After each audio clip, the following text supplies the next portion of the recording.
Indeed, what a welcome. It's raining. Well spotted there, Mr. Alice. Of course, my co-commentator tonight, as always. Well, as always for the last couple of weeks, and it will remain like that. Of course, very important race tonight, last race of the season. And it's also the championship decider. We pretty much got three guys outright still fighting for the championship, with one or two still with a mathematical chance of winning it. And we started with a wet qualifying. Oh, yeah, Johan. How are you doing? Hope the week was well. Oh, wet one. Excited. Wet one. Oh, wow. I don't think I've seen a wet first qualifying. Not for some time. Since I've been in here with you. It should make for some interesting racing. And Steph and Carterboy look like having an issue over there. Yeah, already out, and we're both almost tripping over each other there. Well, it's a bit too early, and I don't want to screw up this. Well, there's 14 guys in the lobby. I mean, if you take yourself out in this early phase of the qualifying, you can just sit back and maybe go have a beverage of your choice, I suppose. Yeah, ne. Just wanna. Where's this thing now? There we go. Just wanna see. Quentin out as well. Oh, everybody in outlaps.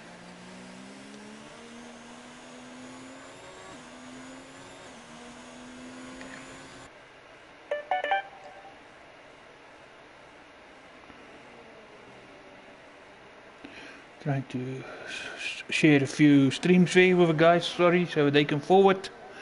So Devin, you can continue.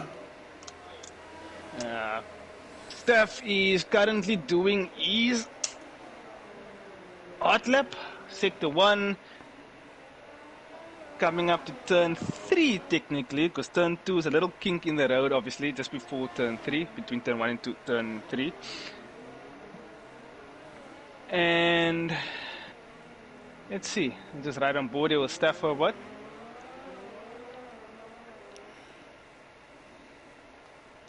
Oh, oops. And turn 3 is called Ramos. Turn 4 is also gold.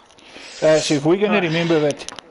Yeah, I don't think I'm gonna remember. I do remember turn 1 though, and I do remember turn 8. Now, obviously, turn 1 was renamed after Licky Lauda. And there's also a turn that the first guy that won the inaugural GP here. I can't remember his name though, unless I'm just talking out of my nostrils now, but I think I've read that somewhere. Obviously, you can ask Jonathan a bit later. And Staffy with a 1:16.6.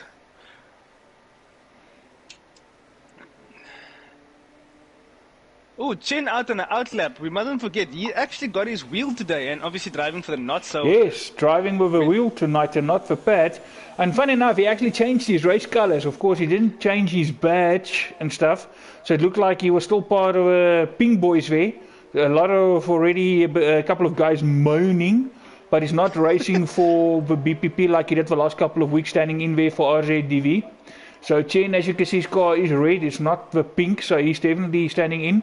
He's standing in, of course, for not Sebastian. For the majority of a season leading the championship. Unfortunately, not on internet at the moment. He did, of course, moved house, so internet's still coming. So he's missing out, unfortunately. Chen standing in. That's also why his colors are red and not pink tonight. Yeah, hopefully he doesn't lose any speed. I mean, first time on a wheel. It's a big difference, I suppose, from a pad to a wheel. That sounds so wrong on many levels, but I'm not going to comment any further there. I see Mr. RZ. Yeah, Mr. RZDV was Mr. RZDV was actually nice. He actually did what Boinkies. He did what Boinkies and Staffy failed to do. Normally, Boinkies and Staffy compete who can give me the weather report first. And RZDV kicked some real dirt in the ice. He actually already said it's a dry race. So as much as we have a wet quali, we're going to have a dry race. Because outright free for the championship, of course, championship leader is Nismax. He's 11 points ahead of not Kimi, currently who's first place. Of course, this is just Q1, so it doesn't really matter at the moment. To be honest, there's 14. Oh, big moment there for Chen, but he manages to keep the back end. Well done. That wheel helping, getting used to it. Oh, and the Jazz running white. Anyway, so if you see Nisbek's 11 points clear ahead of Kimi, who's currently in first place there, and only 2 points behind Kimi is Boinkies. So those 3 guys outright is in it, but there's still a few guys that mathematically you can take it, but the most obvious are those 3. En goeienaand aan jou Fred, welkom. Laaste race van die seisoen, so 'n baie goeie een om te watch. Good Fight Championship. Of course, for constructors, it was decided last week with BPP clinching it, but of course still all to race for the drivers. As I said at the start of a stream, this is the last race of the season. We normally only do 10 races per season. Of course, we do 100% races, which not really anyone out there do, and we also do a full quali, so it's all 3 qualifying sessions. So after this race, there's going to be a bit of a break, probably on the stream. Of course, we're still going to do a couple of odd races here, social events. But then as soon as F1 2020 comes out and everybody is made the move and ready to go, we will actually be streaming on Friday nights again. Me and Dev will be in the comms box, with me streaming to YouTube and Dev streaming to Twitch, so we will continue the dual streaming. And its only difference is pretty much it's going to be the new game, F1 2020, but still pretty much the same races, maybe 1 or 2 new guys. Anybody that does look to join, go to Twitter. On Twitter there will be a link to Discord. Come introduce yourself to the guys and see what it's all about. I think there's one guy in that's spectating tonight who found us via Twitter, if I'm not mistaken. Yeah, and he clicked on the Discord link and whoop, in he came into Discord. And that happened this week even. So it still happened this week. And tonight he actually met the guys on Party Chat. So yeah. And he actually fitted in like he's been here for a while. So it's going to be at least already 1 new face come next season. But pretty much everyone else is going to be there. Well, I'm not sure. Did we decide what we're doing tomorrow? I mean, are we going to do some 5-lappers tomorrow with anybody that want to join?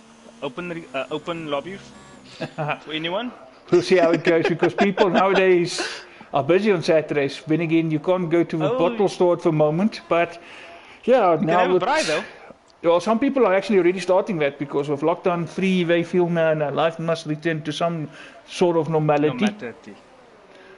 Right, so not Kimi still there in first. RJDV actually, for a guy that haven't raced for a few weeks, and actually you said to me tonight, yeah, it's not one of his favorite tracks. Look at that time. It's actually, once again, as typical, Mr. RJDV talks crap about himself, and then what he does on track time wise is something completely different.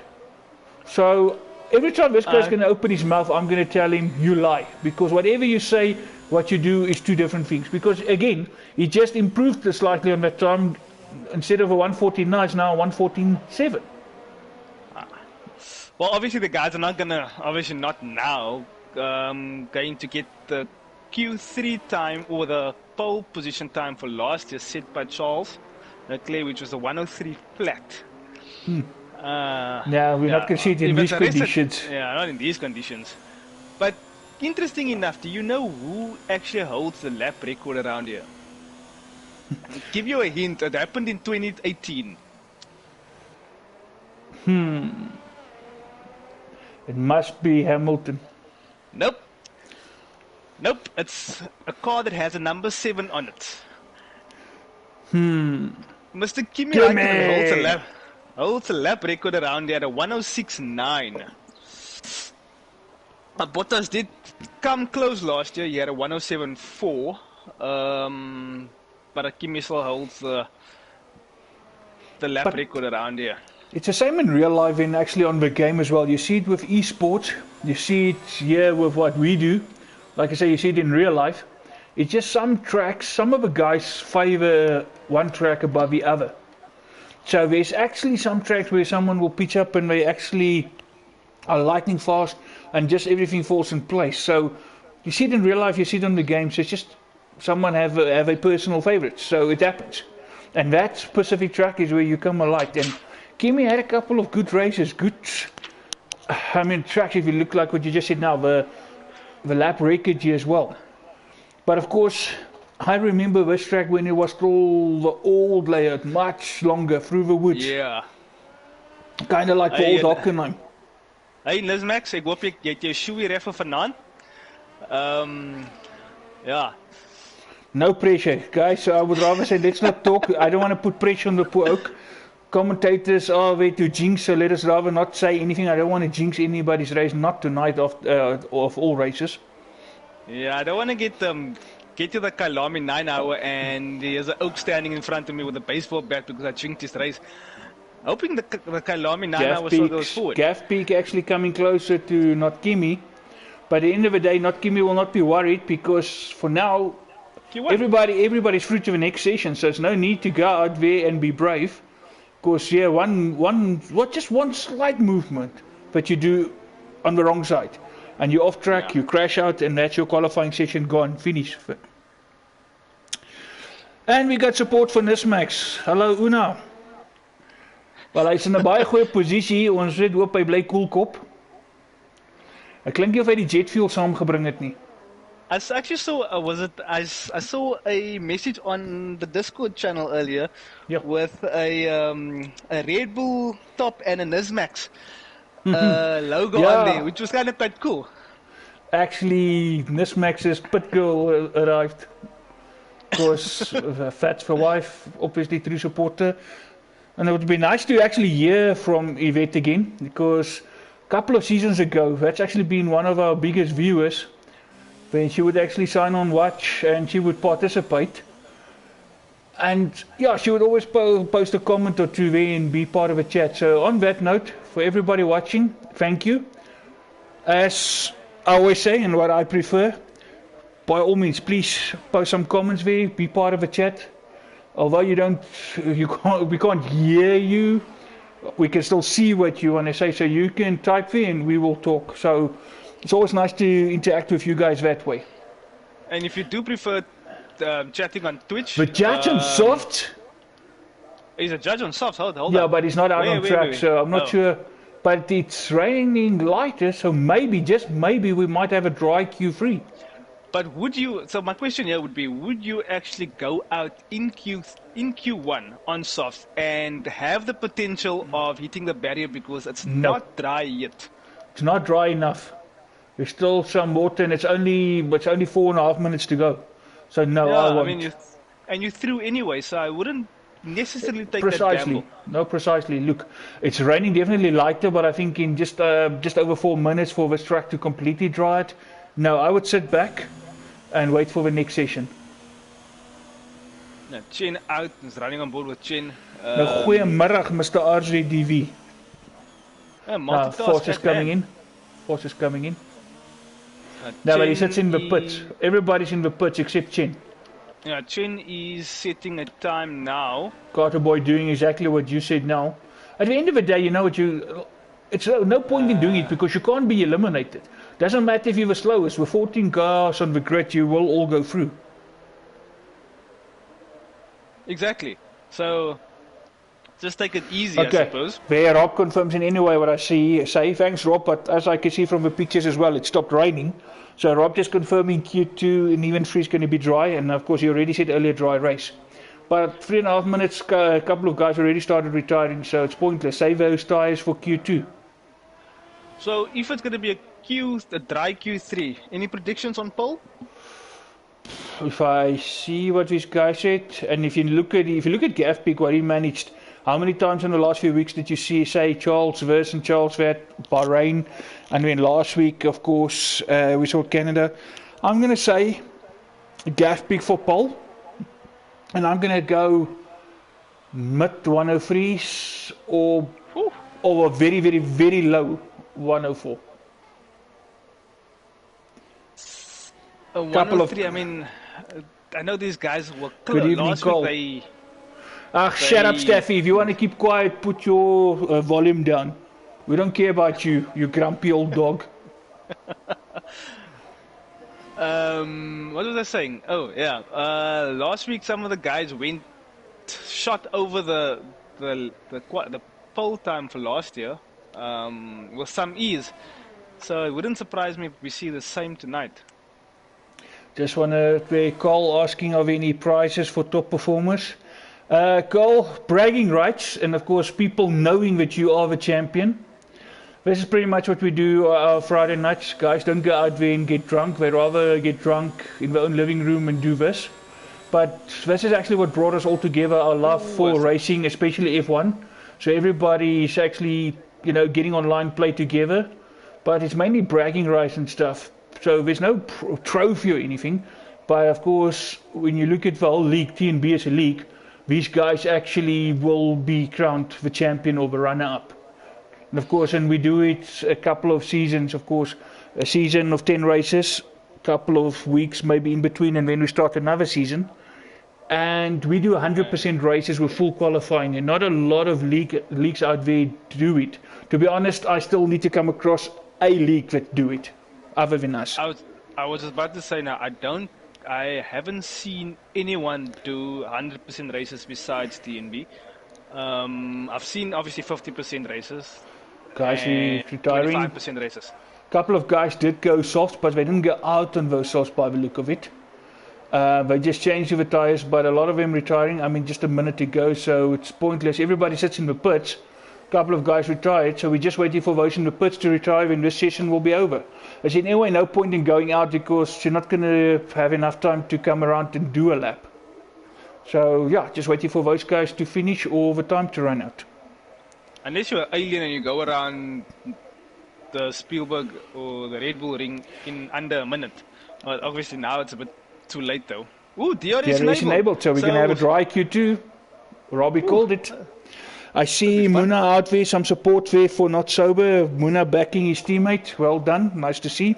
And for the people new to the stream, that guy there, Staffy ZA, don't mind what he says there. Please, you don't need to take him to mind. He always talks a bunch of nonsense.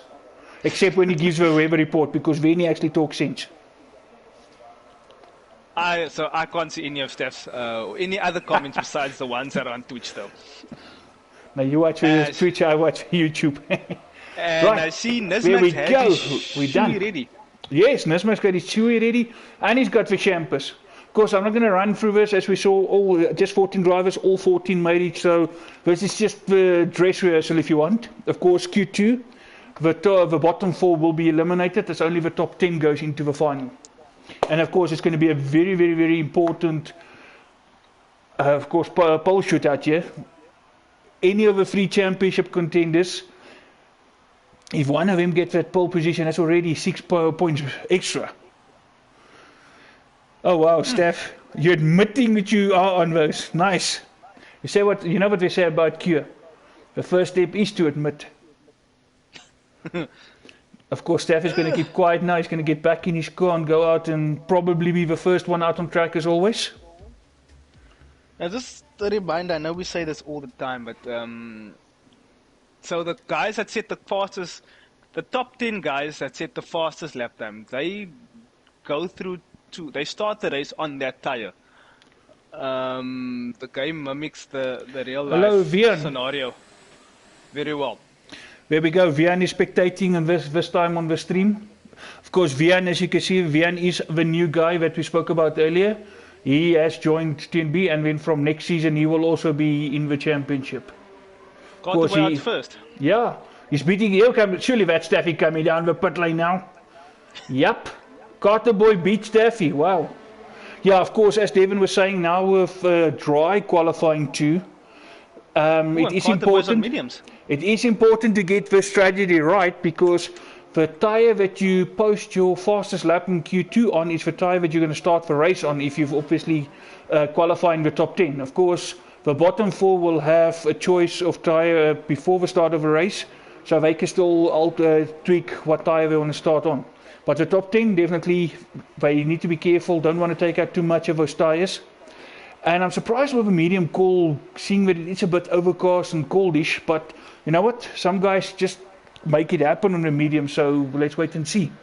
Yeah, I see the judge, Steffi, obviously Carterboy, and Rob is on mediums. The rest of the guys are all on softs.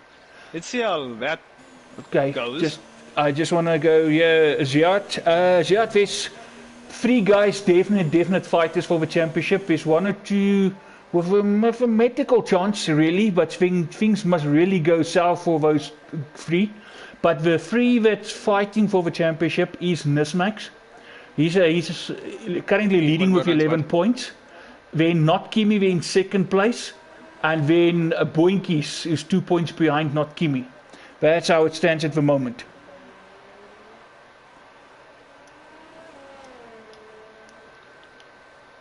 Carterboy at turn 3.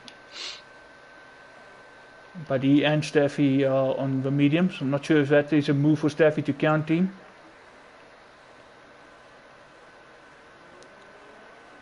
Of course, Devon said there's going to be some 5-lappers tomorrow or somewhere afternoon. If you want to join, you're more than welcome. We did say we're going to have some social events in between. It's for you guys to get used to. So, and of course, so you also get to know the guys that you're going to be fighting with next season. Of course, I just want to get a glimpse here quickly of BPP guys. Some of you might have noticed those guys with the keen eyes. If you look at Nismax tonight, he's currently in the pit, but Nismax has got a different color helmet tonight. If I'm not mistaken, it's a blue helmet that he's sporting tonight. Then, of course, his teammate there, Safwan Quinton, might still also have some sort of color change. And then, of course, RJDV, who's currently in first place, as you can see, he's got blue in the color. Of course, the main color scheme of that car is the silver and pink, but they incorporated the blue tonight. That's just a gesture from the boys at BBP. And just, of course, saying their condolences to RJDV, who lost his grandfather in recent weeks. So it's just a small gesture, tribute, call it what you want. It's just to, of course, show their support also to Rob. And from our side as well, Rob, condolences. And Fernando goes fastest, 107 yes. Flat. And of course, that is why we saw Rob actually missing a few races the last couple of weeks.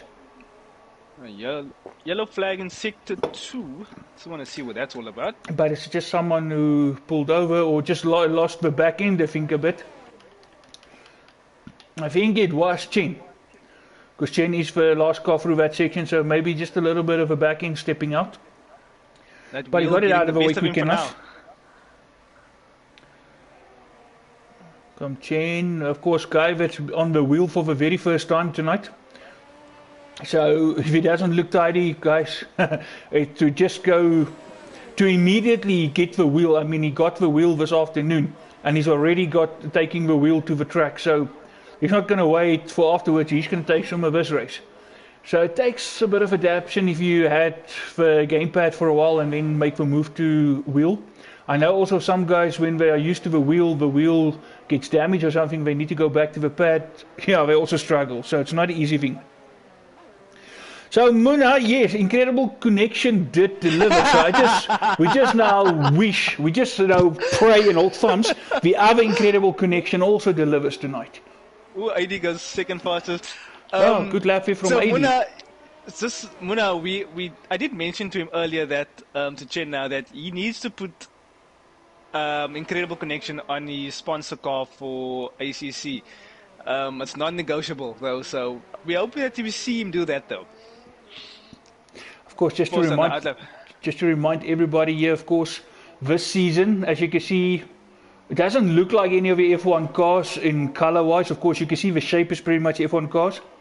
For those new to the stream, just to remind you that we are running the multiplayer cars this season.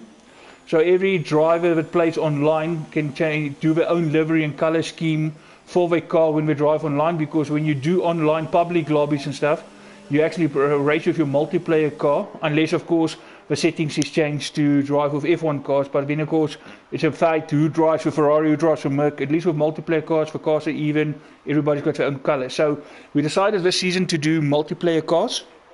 The guys then decided amongst themselves who's going to be teammates, and each team came up with their own name.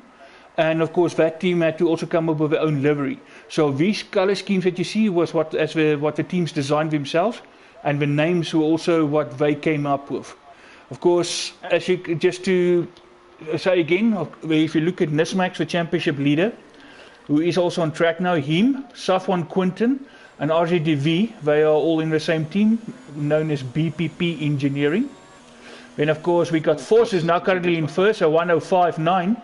Foss and Gavpeak and the Judge, they're all there at Vlakkefontein Racing, or as I call them, the Jelly Bean cars. If you look at that color scheme, surely people, you can understand why I say Jelly Bean cars. Then Quinton goes fast as a 105.5. Of course, then there's Staffy, Springbok Gamer, and Boinkies. They all there at Oceans Free. Of course, also pink in their livery. Then, of course, not Kimmy and not Fernando. They at Not Sober. Of course, teammate there for them is Muna, who's on they're watching the channel tonight. Unfortunately, as I said earlier, no internet. Chen standing in for him. Of course, we had Rock of Villains as well, which is where AD is driving, but two of his teammates actually withdrew in the middle of the season, so he's kind of on his own. And then we have Carter Boy there, the green car, who's at VSK Racing. His one teammate also abandoned him, the other one on the odd occasion joined. If he's got connection problems, unfortunately not here tonight.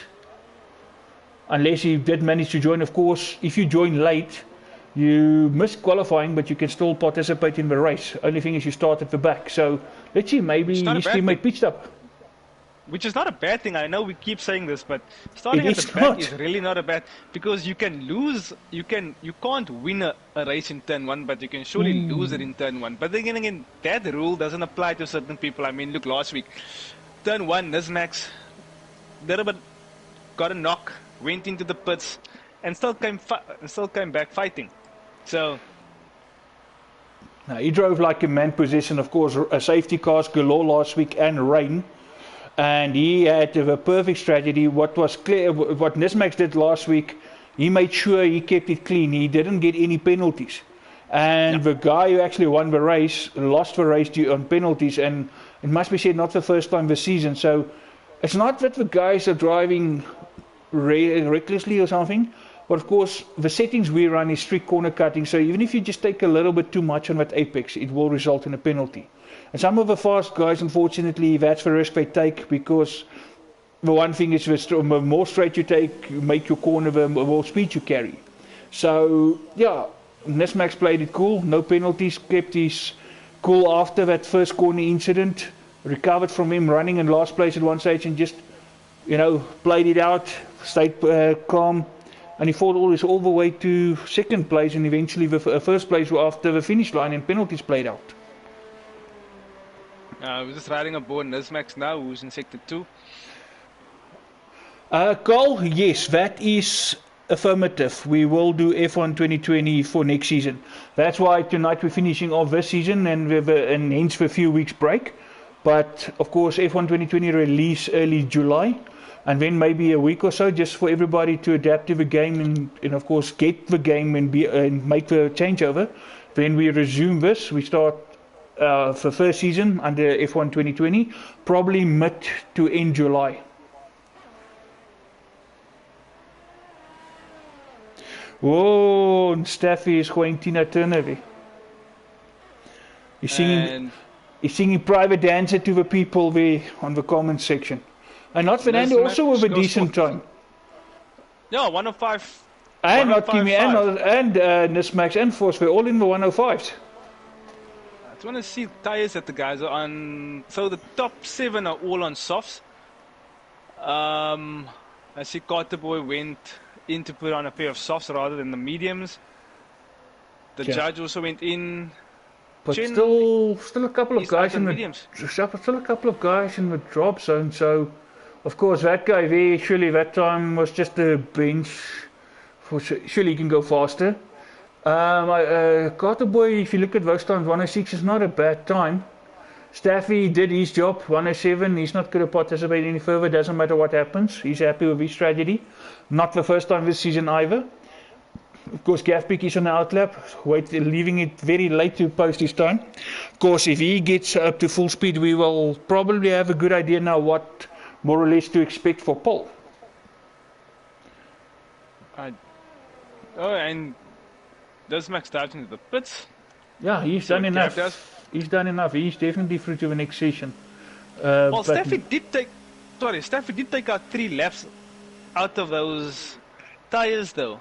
But the mediums can actually take it better than the soft, so it's not a train smash if you do it on the mediums. No, I suppose. And of course, the mediums tend to go away from you in the race and then later come back. I mean, it's possible to run fastest lap on a set of mediums, as we saw in the first race of the season. Very last lap of the race was the fastest lap. Of course, not Sebastian, aka Vamuna, has done that. And of course, Quinton has played the medium tyre very well this season. He would qualify on the mediums in Q2 and then just play the strategy just right in the race. Of course, all good and well, it's just you need to make sure you keep it clean at the start and don't trip over any other cars, which will now result you in stopping for a new front wing, and there's your strategy gone. Yeah, luckily Spielberg has a lot of runoff area, I suppose, so especially turn 1. Force going out again. Not sure why he's safe. Because I definitely believe those 105s is enough. Riding here with Gavpik, see what he can do.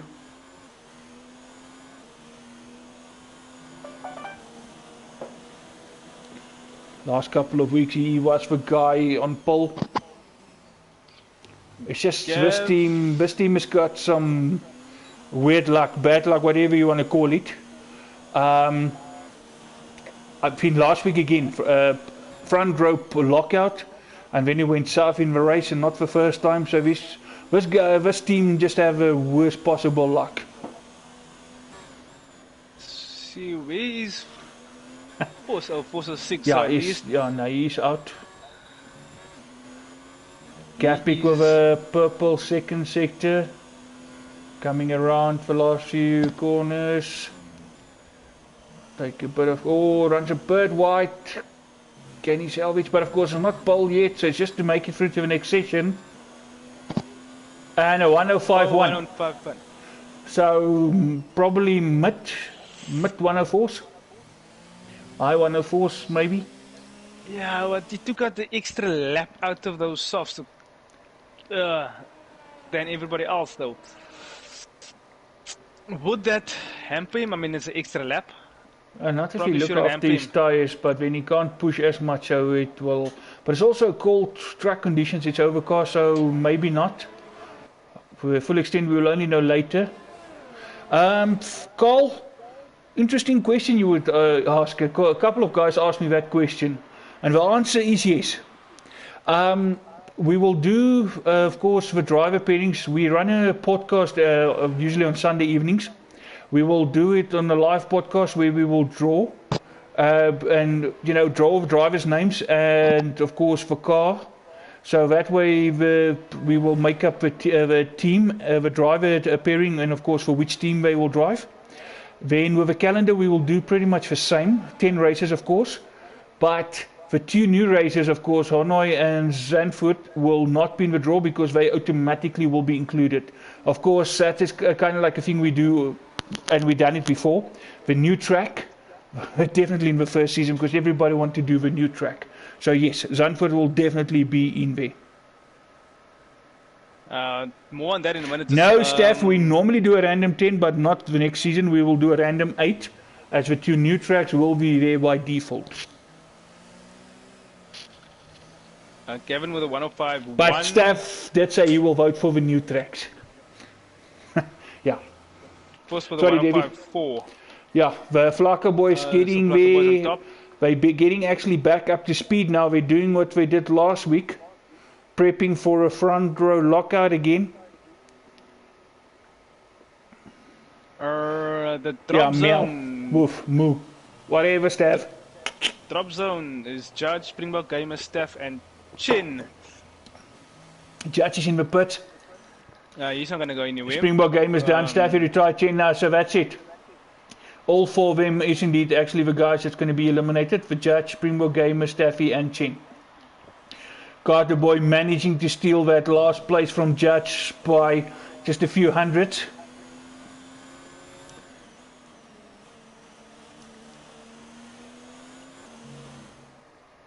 Oh well, Steph, that would have been the original calendar before the revised calendar we saw now. Well, Steph, now you want to suggest? Of course, here we go. The bottom 4 eliminated. So through is Gafbeek, Vos, Quinton, Fernando, RDV, Kimmy, Nismax, Boinkies, AD, and Carterboy. Yvette, hallo! Lekker weer van jou te hoor. En of course, nou kan ons definitief sê Nissie se Pit Girls is daar. So hy het die support vanaand. Well, we do actually want to see him do a shoey, so maybe we must get him on video and see if we can get a shoey going for us. Yvette is listening. Yvette will definitely take a video. I know Yvette will. She's like that. She will organize.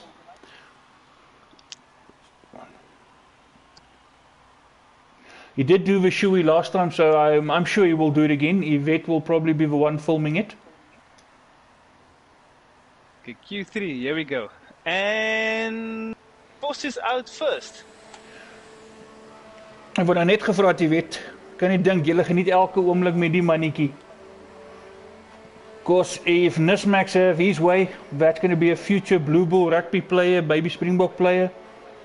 Or definitely the sim racer of the future.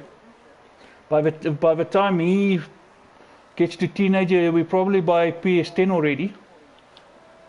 And then it would be really like watching a live TV show, the graphics, the way it keeps on advancing. I suppose right now it's pretty damn good as well. The things that computing and we got a bit of to. sunshine. Track is gonna warm up just in time. Yeah, for that for that mid 102s. Those 102s are definitely on the cards though, especially for the likes of Gav and Vos, not Kimmy. And by the way, Yvette, ons wag vir hy lang awaited kuier as julle ouens weer eendag die kant toe kom. Sal definitief 'n plan maak. Devin het gesê hy sal al die pad van die Kaap af opvlieg. Well, we are flying up in November if it's still happening. But if it doesn't happen, we will still find a reason to make something happen. Yeah. Because we want to get that visit we had with Nismix in the Reach Packs when Nissie had his bachelors. Yeah. The TnB boys ending up with Reach Packs, not even realizing Nismix was there. That was one of the good ones. And of course, last year, Kailami 9 hour. I think that was our biggest single gathering. Of course, the whole TnB thing is set up by guys all over South Africa. And we actually have a couple of overseas drivers, of course. Nismax way from Qatar. We have Gafbeek from Ghana. And we had a couple of guys from the Netherlands as well. England, who drove with us before. Matt? So, some nice camaraderie among the sim racers. Nice friendship that you have built. Vos already going a 105.3, so sitting the bench there, but I still believe that is going to be improved on. Or with Rob going 106 flat. Shit, Staff is high on Tina Turner tonight.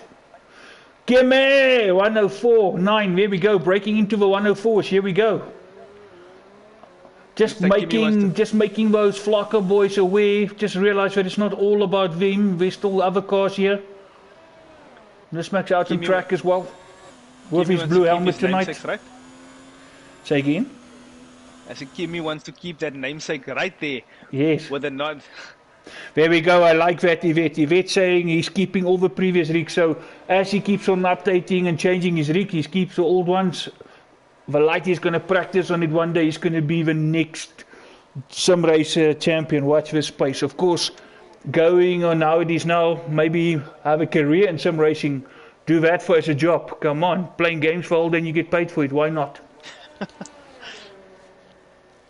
Well, we all know about that guy that did the Muna just making a comment there about that time we had Reachbacks. So drunk he couldn't remember how he got home.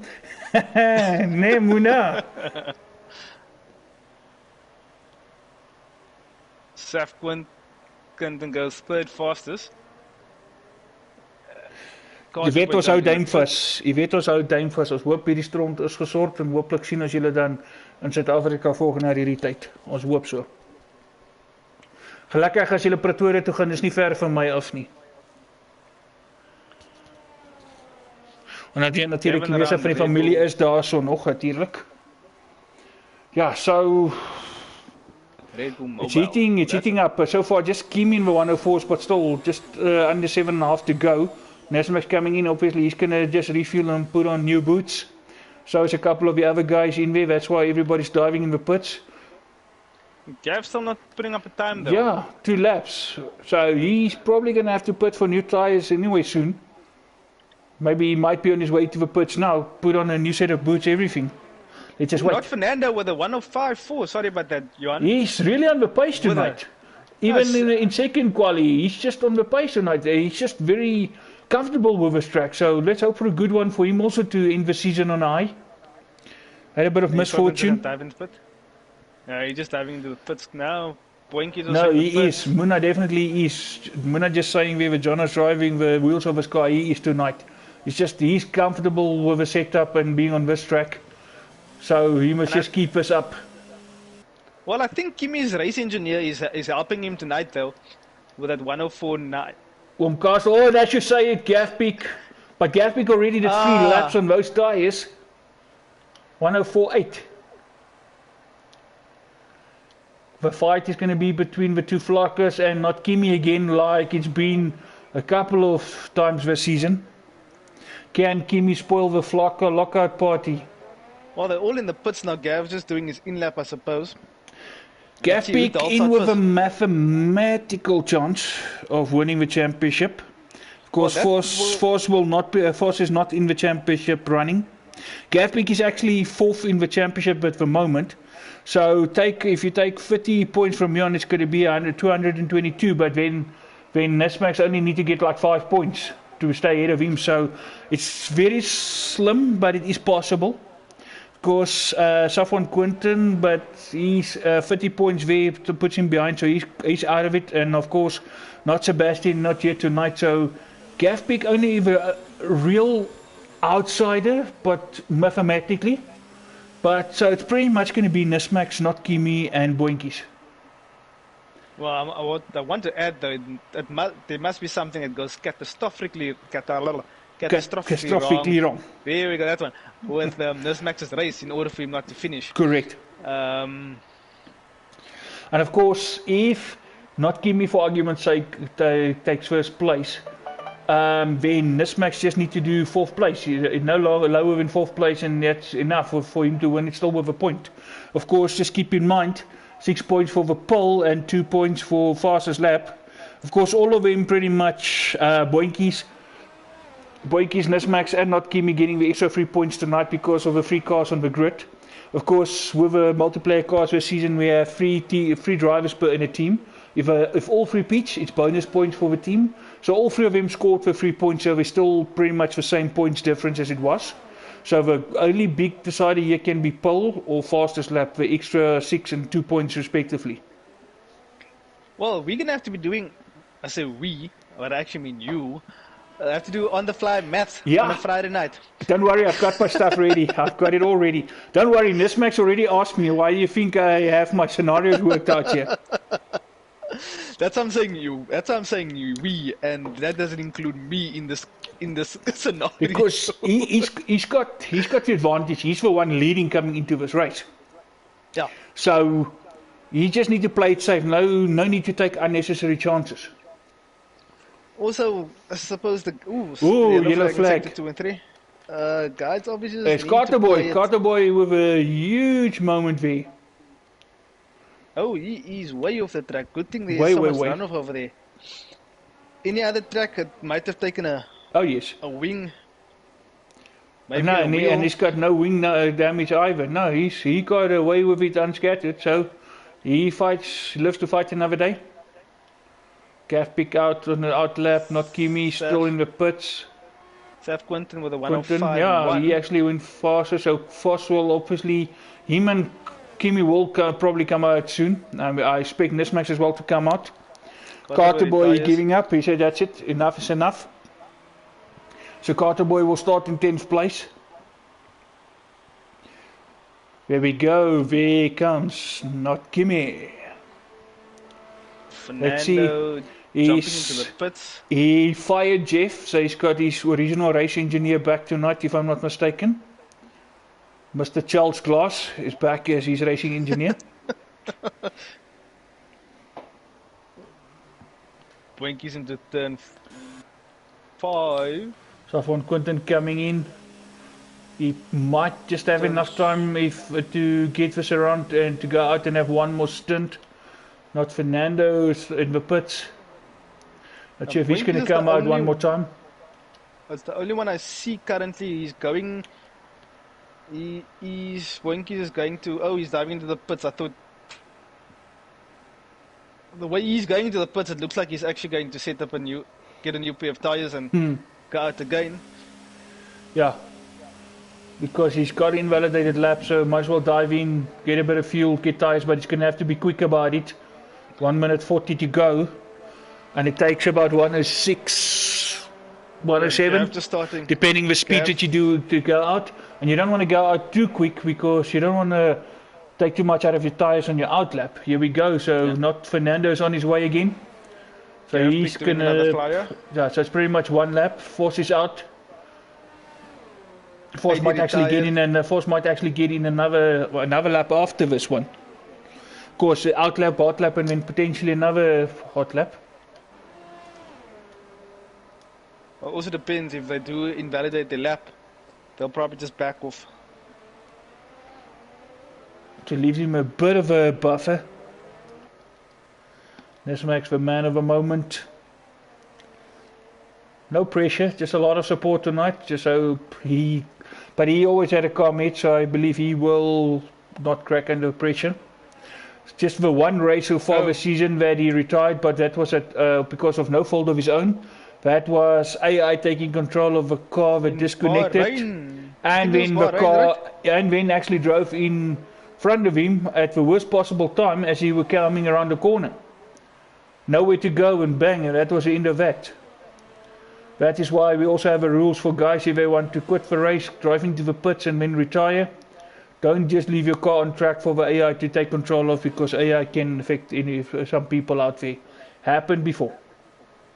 Yeah, right, 8 seconds to go. So Gav Peak is in the pit, so he's done.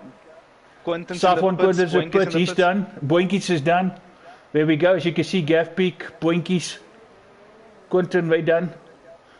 So it's between Foss and not Kimmy in my books for that second place. Well, Kimmy is a 10th off, less than a 10th. Unless he picks up some speed. Just want to see who's leading this. Nismax. Nismax is going to be the first car around the corner. Nismax coming around the last few corners now. Oh, and Force runs wide. Nismax stays fifth, Force stays fourth. Oh, and but cannot Kimmy and dies in the pit, so he stays second. So Force is not improving, so it's not going to be another Flakker front row lockout. Gavpik actually done enough. And so, not Fernando moves up to fourth. Just displacing Force there and moving Nismax down to 6. He's really enjoying this track though. Not Fernando showing some serious pace tonight. But a guy also in a happy space again, started working this week. Life is back to normal, if you can call it normal in some ways. So I think he's in a happier space than what he was before. Of course, that is the one thing a lot of people worried about. Of course, your income, your way of life. So a couple of guys managed to go back to work. Others still battling. Can just hope things do get better soon.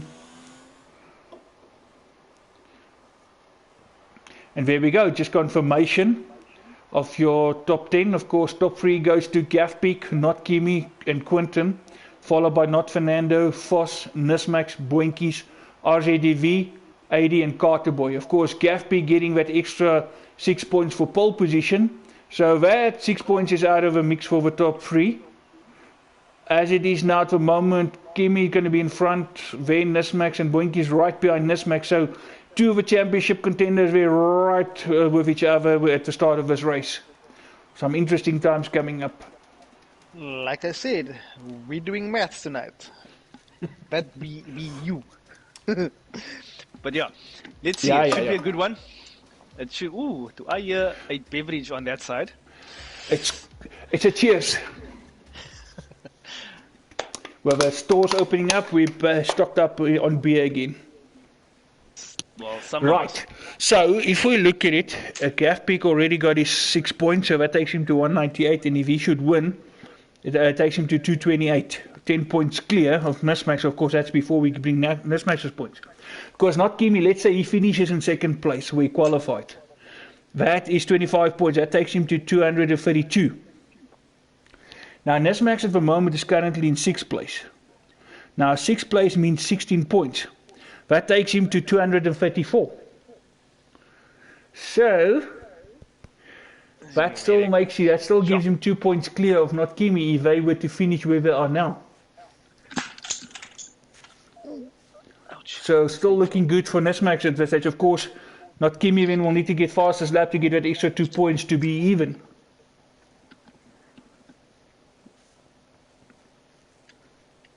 Of course, just keep in mind, as per the rules, if it's going to be dead even by the end of this race, as much as we say this is the last race, there's actually going to be a race next week, because the rules does state if it's all set, it's all tied by the end of the season, we will have one more round because there will be a winner. And who decides how does the last round get decided? I hope we're not doing another double header or double feature. No. It's going to be a race as normal, and of course the one who gets the most points on that evening will obviously be the winner. And track? Is there track selected? That we will randomly decide. Monaco in the dark. In the lane. I'm in for that. Spice it up, makes it a tough one for them. Why not? It would be interesting. I mean, when Lars has TnB run Monaco. Well, if Rob had a say in that, we would have had Monaco in every season. Of course, as you can see, 71 laps to go, full race distance. Just waiting for everybody to come around, finish their formation lap, then we can get this party on going. 307 k's total length with a 4.3 kilometer track.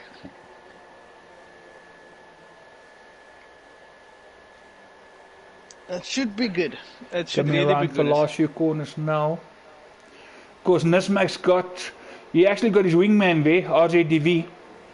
Quinton there in front, he can actually cover Not Kimi, so looking even better for Nismax because his teammates are in the right places.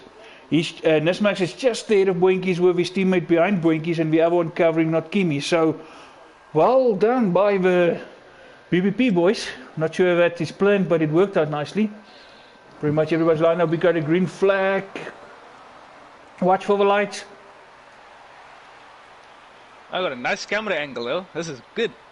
And we are racing on. Gav got a horrible slow start. Not Kimi in the lead. And Vos had to brake very hard. Nismax. And his own teammate sent him spinning. Not Kimi in the lead. Not Kimi with a second lead again. Vos had a very good start, and he actually were coming up, and his teammate was slow on the getaway, and his teammate actually blocked him in some way because Vos had to go very hard on the brakes to avoid contact. Then, as that was avoided on the inside, Nismax had a brilliant start from 6th into 3rd, And he and Quinton actually arrived in that first corner together and made contact, which sent him spinning. I'm just checking now if Nismax has damage. I don't see all any his damage. and he's there, right with Staffy, guy diving on the inside of Staffy. Nismax now on the recovery drive. Did manage to get past him, so he will have Springbok Gamer next, and then Chen. Not Kimi with the fastest lap for now, obviously 112. Not the start that you wanted to see. The Judge moving up on... Oh, it's Vino moving up on the Judge. So Vino did manage to join, so VSK do have 2 drivers tonight. And Saf Quinton over to Gav.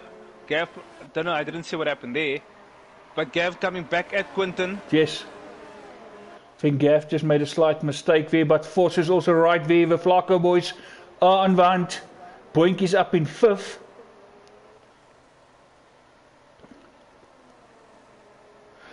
If things remain as is now, that means Kimi will be champion.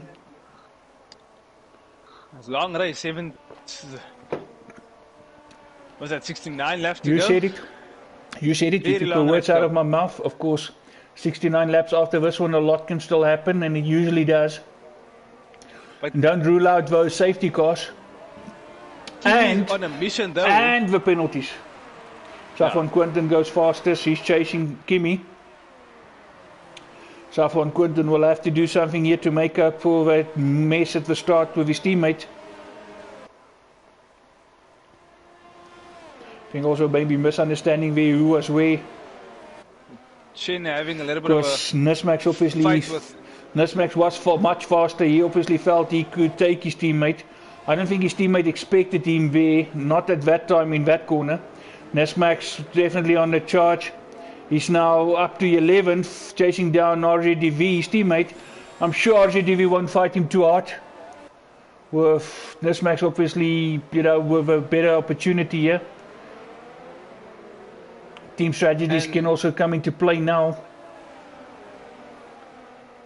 Gavpik still within DRS range there from Safwan Quinton, who's just over a second behind, not Kimi. Here we go, RJDV putting the Judge under pressure, trying to go on the outside. Ooh, running on board with Nismax. Oh, there we go. Surely Nismax can take 2 places here. Oh, and RJDV. Oh, and Robert. Yeah, he just took too much corner and the car went sky up in the air. So that was straightforward for Nismax. Now it's just Judge and he will have DRS now. Yeah, there we go. DRS wide open. Because if he can get past the Judge, then he can set up after the rest of, he can chase after the rest of his gang. There we go. Oh, and he's doing it on the brakes. Straightforward pass. DRS helped with the momentum. Nice break. So he will chase after Vino. So he just, because there's a bit of a gap, but it's like the field is split in 2 groups. So now he will chase after that first group.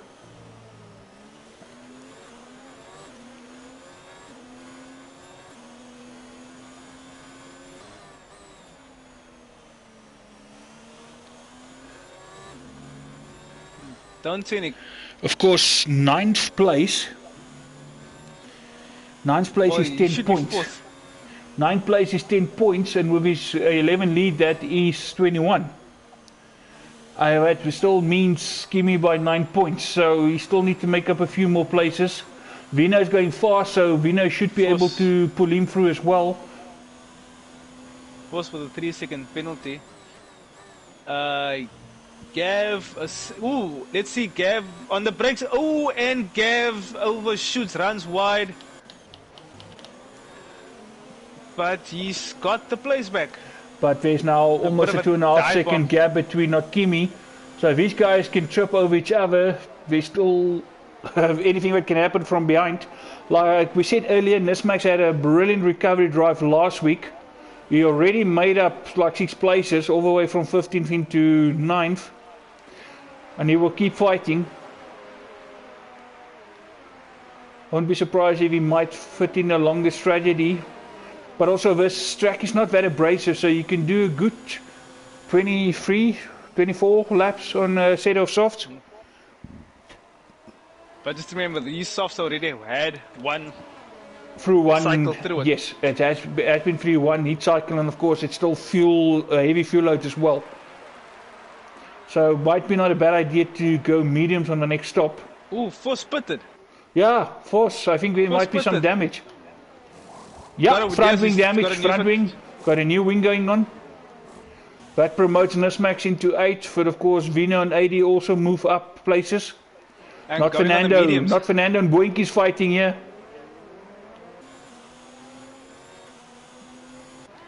Of course, for BBP. Yeah, but just not enough momentum to make it into that corner. Vino now on 80. Vino into 6.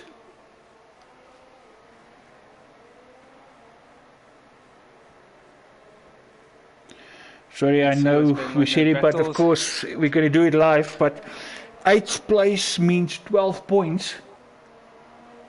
Plus the 11, it's 23. So we're looking at a 7-point gap to breach. 3-second penalty for Gav Peak. That's not going to help his case. And we still got all 15 drivers. Correct. Got the boy on Judge. Yeah, these two also had a lucky battle before. With Springbok Gamer also in the mix. Springbok Gamer just going to sit there. Of course, he wished to trip over each other. Carterboy's going to have a look on the inside. This could be very... Judge just making it a bit tight for him.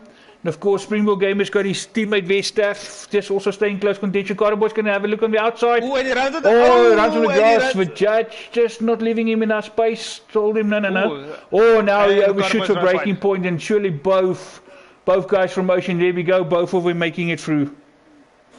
Fernando actually got past Boinkies. I saw, got a glimpse of it, but now he's back down to 5th. Maatreid is reg, hy kan dit nog steeds maak. He's done it before. In fact, he's done it last week. He can still definitely make it. He's now only 3.5 seconds behind 80. So he can get into 7th place. I think last week he was in a just remind you, if he can get into, he needs 4th. If Kimi stays in 1st, he needs to get into 4th.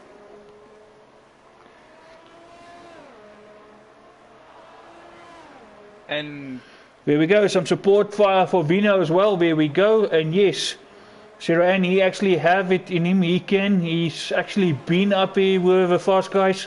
I mean, Bahrain, he kept not Kimi honest and not, he's trying to dive on the inside, and actually Vino's right there with him.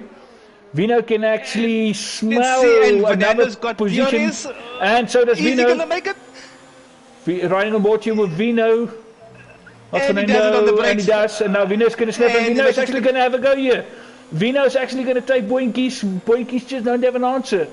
2 places in a matter of a corner. 2 corners. Vino's going to actually go after not Fernando now.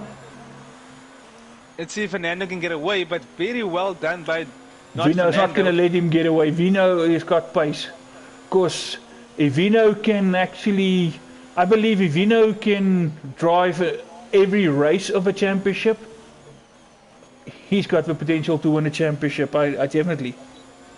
But yeah, Fernando is having one of his races of his life. Vino fighting on the outside. Vino is going to do it. Here we go. Vino's got it. We got a yellow flag. Yellow flag in sector 2 and 3. Oh, and it's Chen, that same corner that in qualifying. Of course, just to remind you, he is on the wheel for the first time tonight. Ooh, and Fernando and Boinkies are having a tough battle. Boinkies got past, Fernando got past again. Both DRS open. Now Boinkies going to dive on the inside. Both are DRS thanks to Vino. Oh, and Vino's on the grass. No, but he just got back. But Boinkies now going to try to have a look, but no, for the better of it. This next closest battle is Judge, Springbok Gamer, and Steph. Because just to give you an idea, if these guys can keep each other like this, they drop off from the front, and it actually brings Nismax closer, because Nismax just now 1.5 seconds behind 80. So in theory that's like 3-4 seconds behind Boinkies, which is possible.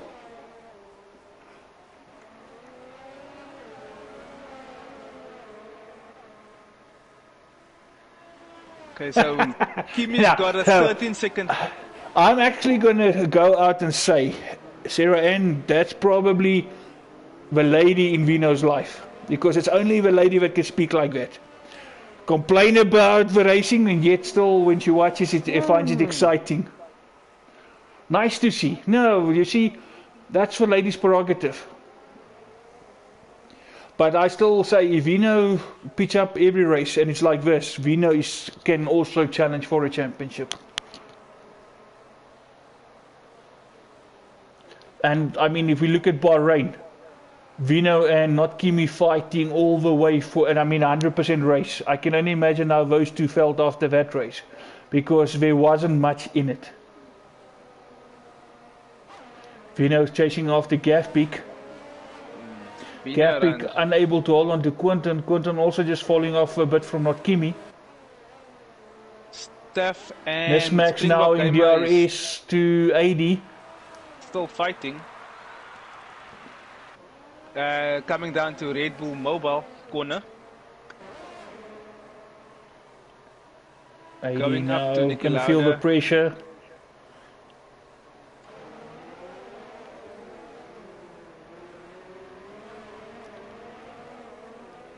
Nisbek should have DRS. Yes, there we go. DRS wide open.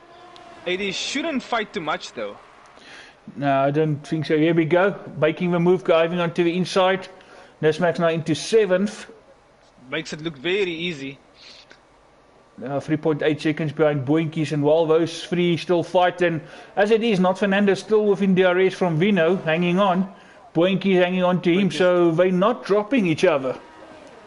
Gafpeak in front made a bit of a time on on Quinton, and but Quinton also lost some time. So perhaps Quinton made a there's a slight error there. Yeah, Fernando's wing is wide open coming up to the Niki Lauda curve. Just falling a bit out of DRS now. Boinkies will like that, because if he can get DRS, not Fernando not having, it's going to give him the momentum he needs. What happened to Springbok Gamer? He was 11th, and I see he's just behind Force and Steph, yes. Not sure he some sort of mistake there, because Staffy and Force overtook him. Force runs wide. If Codemasters is listening, a replay function would be nice for those guys in the commentary box. Staff is now 3/10 on Judge. With DRS opening, there we go, open up. Yeah, Staff, and then the other close. So Staff, and then of course Springbok Game and Force, and then it's Boinkies and not Fernando. That's the closest of battles at the moment. And Staff runs a bit on the grass over there, but back on the track.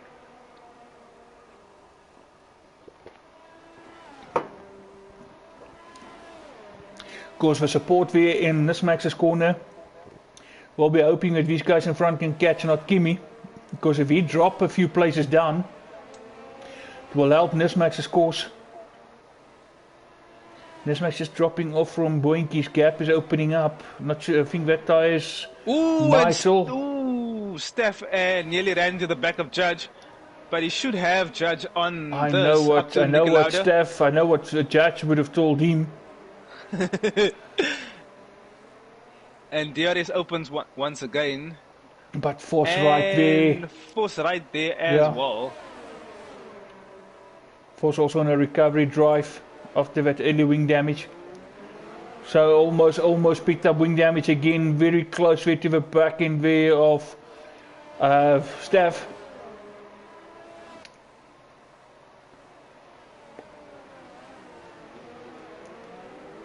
Ooh, Boinkies is on the tail of Fernando. Yes. Oh, not Fernando, 3 seconds. Of course, just keep in mind those will also come into play right at the end of a race. And will he make it into no? No, fought the better of it. He was just a quick one to hopefully try to put him under pressure. But now he's going to get a much better drive and DRS. So surely this time round he will make it. Chin with a 3-second penalty. Definitely, there's no way not Fernando's going to fight. Oh, and actually, not Fernando's going to dive on the inside. Ooh, squeezing a little bit wide. Ooh, that reminds me of a certain move last year between Mr. Charles Leclerc and then Max missed Verstappen. Verstappen. So those two But you replaying know that that scenario. actually the biggest winner there is Nismax. Gap is now under 3 seconds. He's closing down on these two. Now, these two battling is bringing Nismax into the Correct. Not Fernando falling away from Vino. Vino is getting closer and closer to Gav Peak. And Nismax getting closer and closer to Boinkies. who force overtook Steph. Yeah. And of course he's going to get past the Judge. Judge will definitely not fight his teammate. And Springbok Gamer just lost 16 seconds to Steph. I don't know if he went to pit. We can actually No, find that out quickly. he's still on the same tyres. Yeah, Force had one stop. Carterboy had a stop. There you go. Force is going to dive on the inside on the Judge. Judge is actually fighting Ooh, and and then they both run decides no. wide. Judge was thinking of fighting him and then said no. It is my teammate. Let me not fight him. So Force is through. And Boinkies overtook Fernando. Not so- yes. Let's see if he comes back, but he's... Oh, it's... Not Fernando's getting the toe here. No DRS. But no DRS.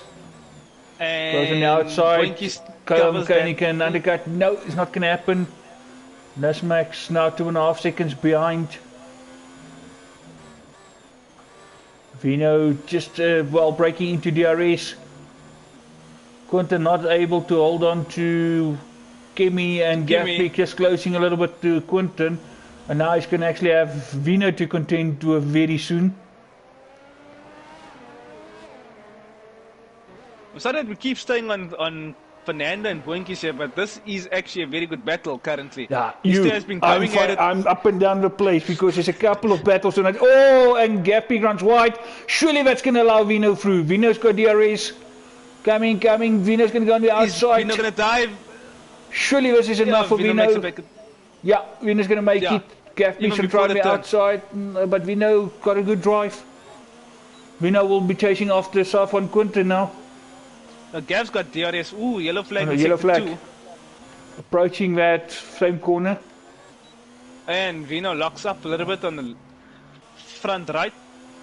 Oh, and Shouldn't Staffy happen now too much. coming for the Judge. No love lost here. Ooh, let's see.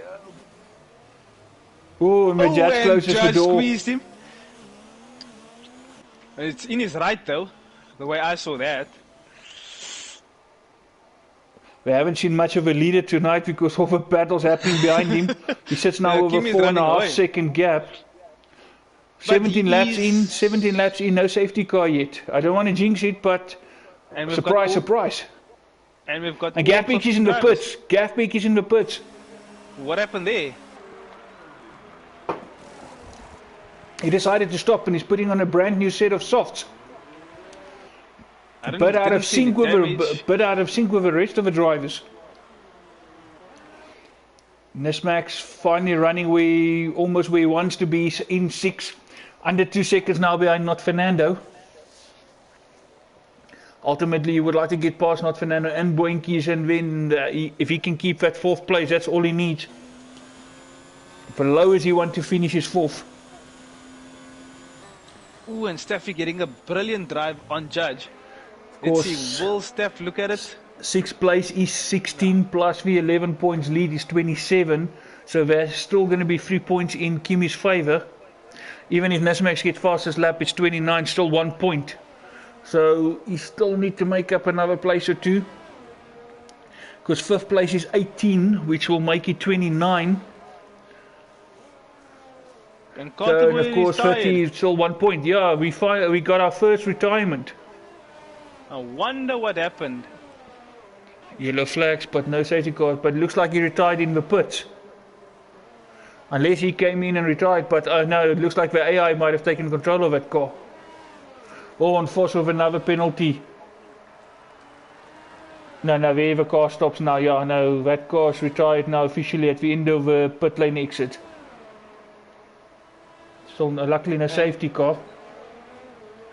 And Steph still chasing down Judge. Yeah, been Judge going on not for a few making, laps. Judge not making it Runs a easy little for wide. him.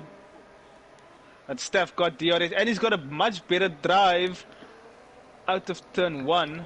And he's actually going to And go he for it. will a little bit of The lag. judge is going to fight him on the outside, and the judge and is actually going to go through.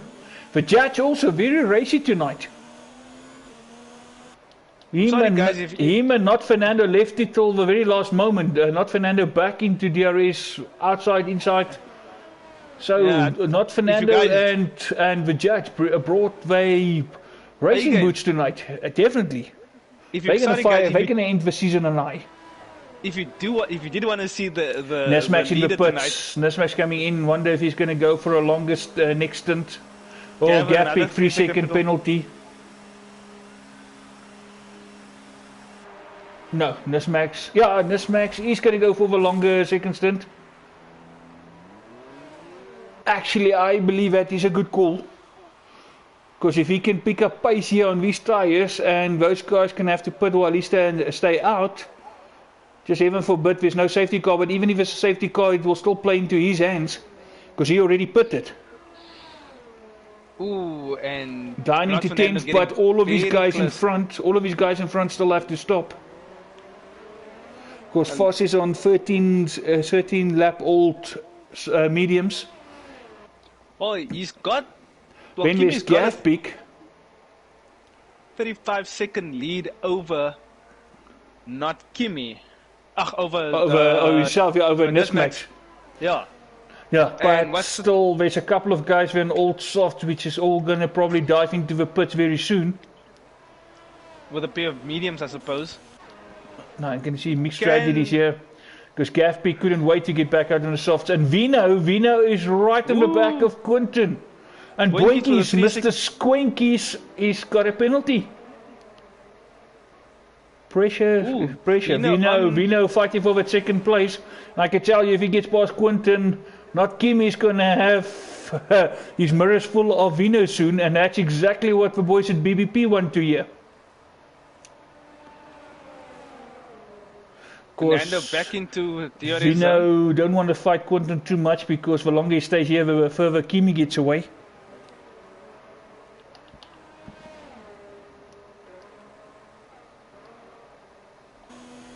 Just the one retirement. The last two corners, and of course Vino will have DRS. Oh, and Quinton runs wide. He didn't even need to wait for DRS. And Quinton dives into the pits.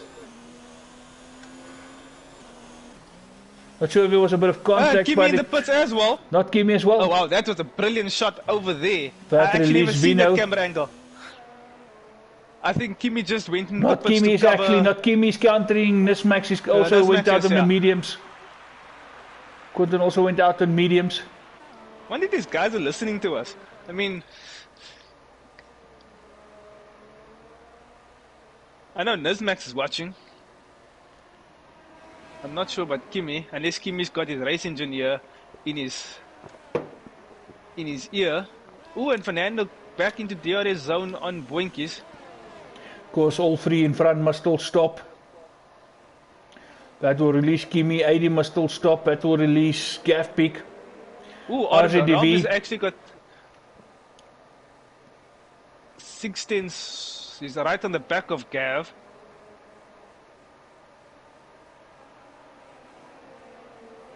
Just right on board with Fernando, which is 3 tenths behind Boinkies. Do we see one of them dive into the pits? No. No, neither. And not Kim is coming up behind him. Surely not Fernando's going to fight him too hard. Up to. But then again, we saw it before. We said team strategies and stuff, and then actually Nesmax was his own teammate.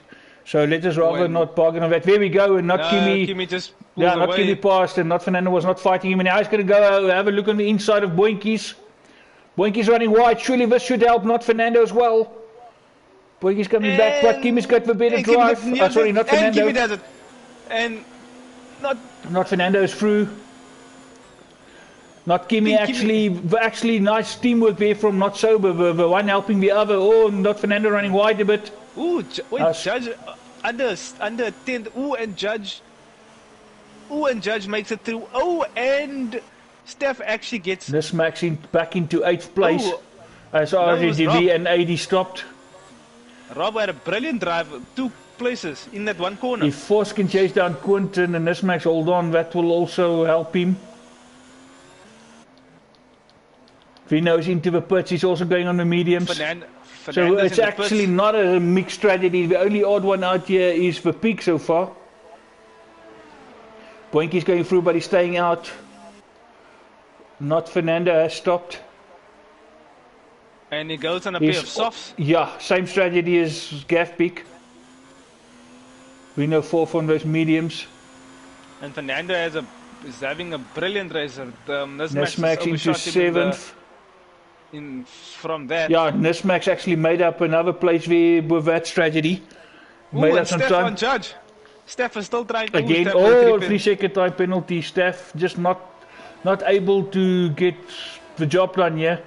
He and Judge has been like that for the last couple of laps. Steph on a pair of mediums. Kimi back in the lead. Just looking at that moment where Quinton went into the pits. Went wide just to zigzag into the pits. Luckily, looks like no contact between him and Vino. Vino again there, got into the lead. And then, of course, had to pit. Gavpik now past Boinkies. Boinkies finally coming into the pits. That promotes Vino also into 4th. Boinkies finally in the pits. Can Nismax make up another place because the time that Boinkies and not Fernando spent fighting each other actually cost themselves some time. Nismax coming down the home straight now. Boinkies only out of his garage now, so Nismax is back into 6th. So the time that Boinkies and Fernando spent fighting each other and Nismax stopping earlier, the undercut definitely playing into his hands. So he made up another few places there, so he's into 6th. Of course, Gavpik and Vino chasing after not Kimi. Will Steph be able to do it this time? And Steph runs over the curb, but as always gets a better exit. And but Judge actually got a better exit, my apologies. And Steph still can't find a way to get past Judge.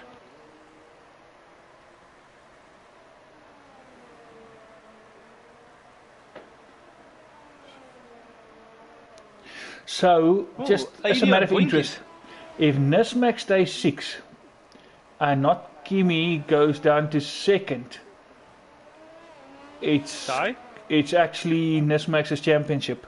Oh. Because 6th place is 16 plus the 11-point lead you have is 27, and 2nd place is 25, so there's 2 points. Of course, then if Kimi must get the fastest lap, we got a sudden death situation. Let's see, will then we have another race. Then we will have another race next week. I don't think anybody's going to complain about another race at this point in time. No. Let's see, can Steph do it this time? Still not. No, we can't.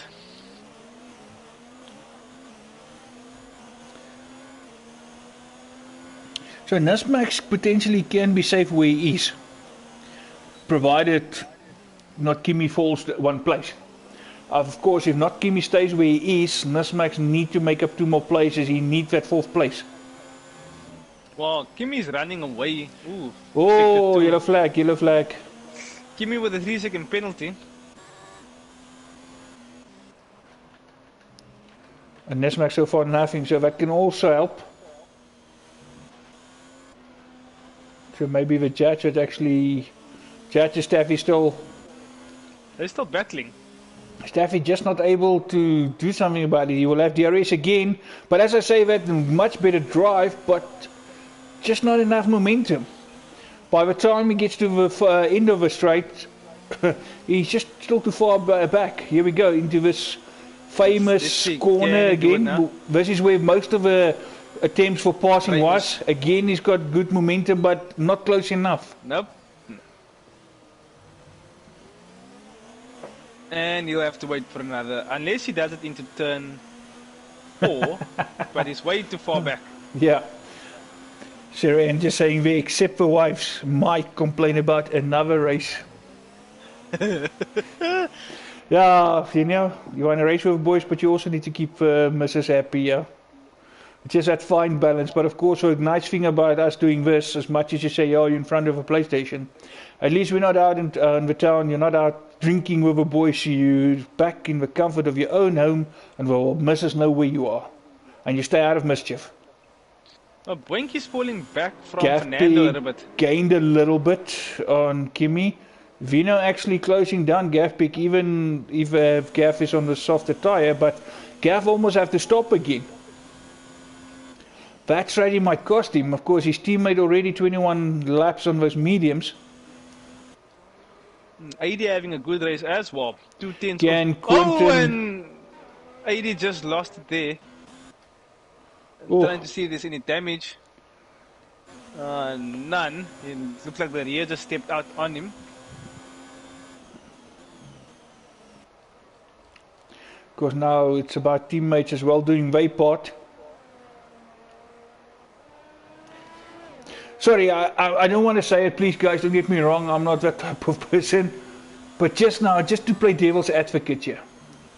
Let's say now Quentin really is a teammate 100 here, and he wants to make up what he did. If he now would to decide he want to be the devil, and he actually go and take Quentin, take Force out. He takes him and Force out of the equation, that would put Nismax in 4th. And that would be championship. No, I'm just saying. I'm just saying. Orders, eh? You need to look at all possible scenarios. Like you said this evening, we're going to do maths, and that's part of me doing maths. Yeah, I don't think any of them would actually want to jeopardize that is race, though. That's going to be a low move. Last thing you want to do is to take somebody out. Yeah. Ooh, Steph actually got on the other side. There we go. Steph, can he make it stick? Judge can dive on the inside again. These two still. But surely Steph has got a good drive. He's got to have DRS. Yeah, but Steph's been having a good drive and DRS out. But he's not. 3. But he's not diving into the slipstream of a Judge.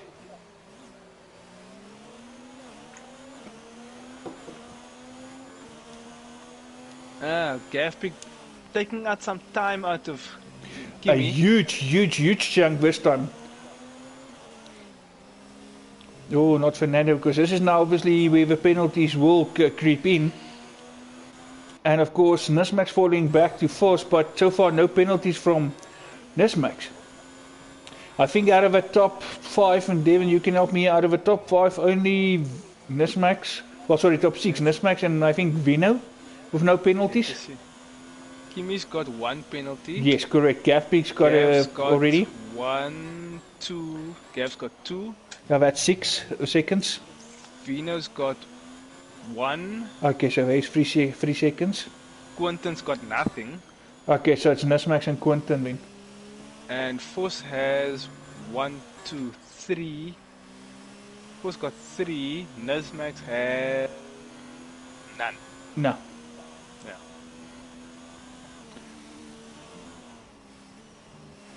So Nismax at the moment will be 2 seconds, well, technically speaking, 2 seconds behind Force. Oh, Force got, what did I say now? 3. Yeah. Yeah.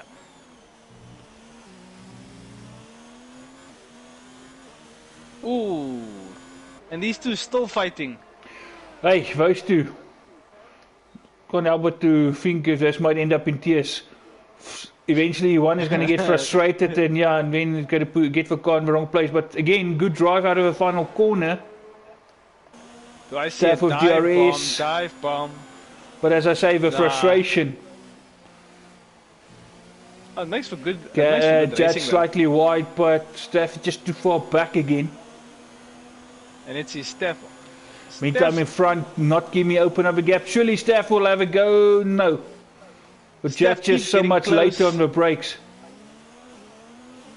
Gaffpick fell away from not Kimi. I think it might be the time where that tyre starts giving up on him.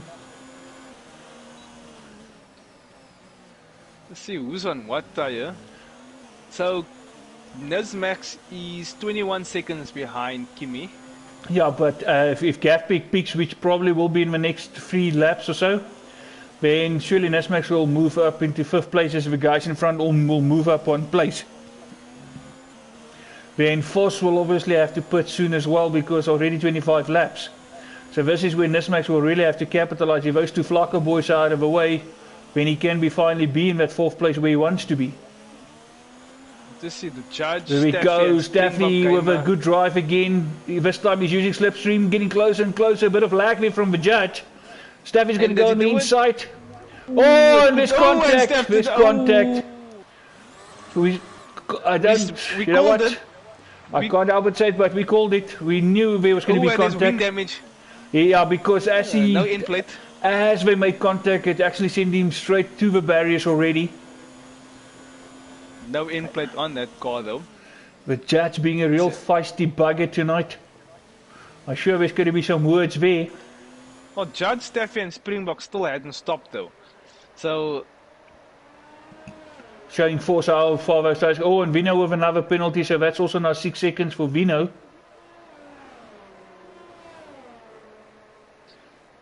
Was 26 laps so on he those and mediums. So he and Gaffby cancelling out their penalty, so it's still going to be what you see on screen there, that 1.4 seconds. Judge, Staffy and Springbok game are all but on that 30 will seconds. promote Quinton into 3rd place, of course, provisionally as it is now. 30 laps on those mediums. Gav, 15 laps on those softs. Yeah, but he did 16 on his first stint before he stopped. He was the first driver to stop. And of course, he and not Fernando, the only guys who decided to go another stint on soft. Of course, there is Chen as well, but I'm talking about the only guys who are in the top 8, top 10. Yeah. Vino chasing down Gav, obviously, with but a 1.4 Gav got second. a little bit more time out of him, and as I said, that Vino actually come back.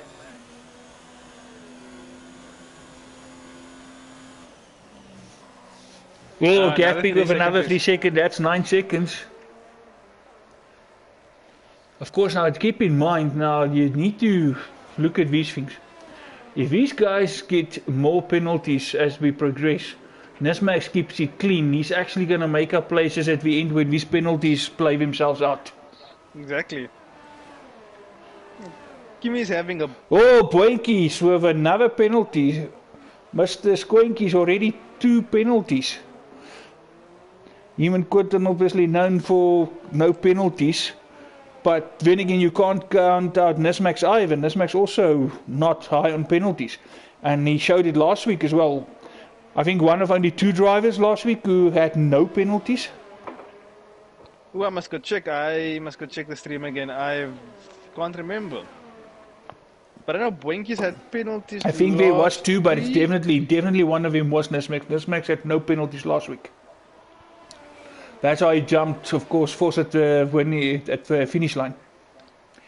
We're now getting closer and closer to Gaffbeek. Gaffbeek also took out a bit of time there from not Kimmy. Well, Kimmy will probably get away from them again once these two start battling. Ugh, oh brother, no, please stay in your jar. The pickle saying, hey, the pickle is back. No, please, pickle, stay in your jar. Probably, what's that? What's that, Carmel? All gold? Who make the pickles? And I see there's obviously the G&G pickle, and I see there's now a G&G banana. So, Mr. Carter Boy, aka Pickle, aka WOR Carter Boy, aka Scott, tell me who's G&G banana? Is that perhaps Carter Boy 555? Because I see 45 has still kept his name. Because G&G banana and G&G pickle are some sort of related. Come on. Unless, of course, you're running 2 accounts. Ooh, Gav picked into the pits. Yeah, that's the time. He went 1 lap further than his previous stint. Gaffby coming in, Quinton on the start finish line, so Quinton will go past. Where's Force coming on the start finish line?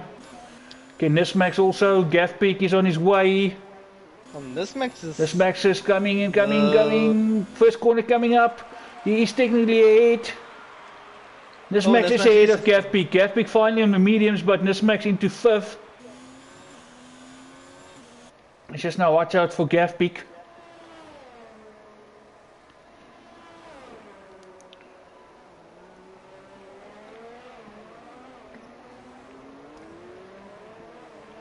Because keep in mind, Gafbeek has got 9 seconds worth of penalties.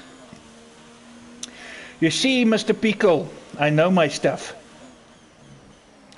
I said that G&G Bananas probably 555 when I saw Carter Boy 45 is still Carter Boy 45. Of course, just a lot of support here for Nismax tonight. Let's just hope they get what they came for. One more place is what Nismax needs to secure that championship. With Kimi in first, he needs to be in fourth. If Kimi drops down to second, as it is now, Nismax don't need to make up any further places. The lowest he needs to be is 6 if Kimi is in second. Stuff for the 3-second penalty. Mm-hmm. And there's no close battles. It's about everybody's just about within striking distance, but nobody within DRS. That's it, for at least for the time being. And no safety car yet. I don't want to jinx it though, but... Oh wow, there's another guy from Midweek Racing, Noir Raider. Hello, Mr. Noir Raider. Yep, 100% race distance indeed. Double what you guys do. That's what makes TnB something different. One of the only league that I know of that do 100% and full qualifying. G&G Pickle, I'm not going to answer that question because you're part of a group. The championship standings, everything is posted there. So if you check your channels, your tabs on the channel, then you will know exactly who's leading and who's where. See, Boinkies is coming back at Fernando again. These two just don't want to leave each other alone. It's like a staff. It's like a staff and judge thing. One only want to let go of the other. Of course, now Fernando will have to stop soon. 13 lap old soft. This makes just falling back, just not able to hold on to Force, but Force should also stop soon. Ooh, Gav is actually coming at this Max though. And Force also carrying some penalties. So both of those Flakker boys got penalties. Nesmax still clean. Him and Quinton. Gav is about 1.6 seconds off Nismax. 1.5 now. Of course, lots of happening, and we already passed the halfway mark. We haven't even noticed. Oh, I didn't actually notice that. Oh my word! But that's what we want. If you, you can't ask for a better finish to the end of the season. No, you can't because it's maths all the way. It's oh, Nesmax with a bit of extra corner there, but so far so good. But just watch those penalties.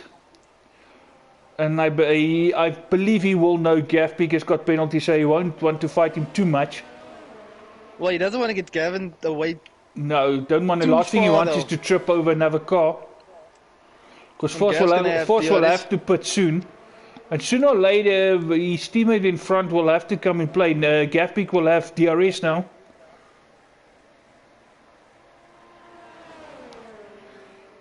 There we go. Gafbeek's going to have a look on the inside. Now they fought the better of it. Last thing you want to see is somebody now trying to prove a point and then take out guys who's fighting for the championship. Gafbeek with DRS was going to have a look but fought the better of it. If Gafbeek can past, if Nismax can follow him and hopefully then let Gafbeek pull him through. Of course, both of them, Gafbeek and Nismax, have been previous winners. So now that we have, Gavin is actually on Nismax's bum, or on his gearbox. I say bum, on his gearbox. I do believe there's another race of pace coming up soon. Correct. Funny you would bring that up. Of course, race of pace. That will be the second race of pace. I had one earlier this year, of course. That is all the leagues. Oh, and Voss with another penalty. So that's playing into Nismax's hands. I think Voss also now has got 6 seconds penalties. So that brings Nismax actually within 0.4 seconds to him. And technically speaking, Gafbeek is 9 seconds behind Nismax. So Nismax just need to make up like 4:10 somewhere. When he's provisionally ahead of Voss and Gafbeek. When 4th place is still there. Gavin's got DRS and... he's going to die. He's going to have a look. He's going to have, but Nismax keeps his line on the outside. Some nice Nismax can keep on the inside. Gafbeek runs wide. Luckily, They have a presence of mind to know the other car is there. Not closing the lines. We're not seeing what we saw with Staff and Frick a few minutes ago. But Gavpik again, much better drive. Obviously, the much fresher rubber is paying off here. Oh, and this running a bit wide. And Gav's gonna surely come back Gavpik will do it this time. Because as they keep fighting, this Max is dropping further and further down to Vos. Oh, and Boinkies with another. Was a clean down like 9 seconds. Gav with another 3-second penalty. Ja, Cathy, we corner weer.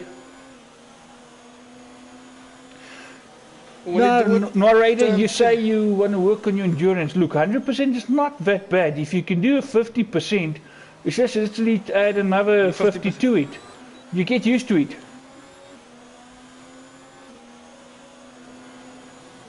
Gav down to turn 4. Let's see. Oh, when he does it. Gav's through. Can he make it stick? Will Nismax come back with him? No. Pickle, we don't know. Race of Pace we don't do, unfortunately. Race of Pace is Nismax's baby. Because coming back to Race of Pace, it actually speaks to all the leagues here. Oh, and Kimi now with another penalty.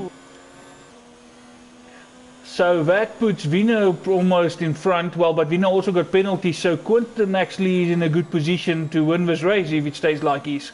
So the Race of Pace actually speaks back to all the leagues. There's a Monday night league, there's a Tuesday night league, and of course TnB on a Friday.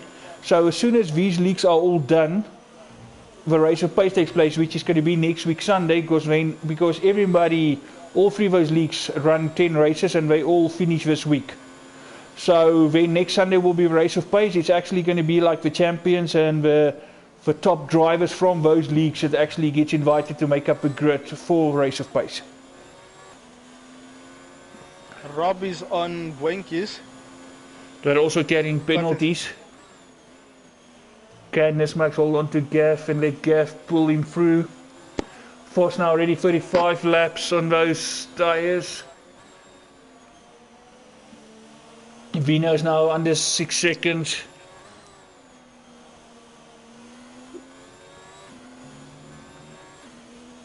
We got 29 laps to go after this. Surely there's going to be some span in the works sooner or later. No virtual safety car either, so... I'm surprised. No, nothing like that. Nice clean and of course, nothing like a good old safety car just to, you know, close the bunch up again. And Rob runs wide. And then those penalties are really going to start to make things happen.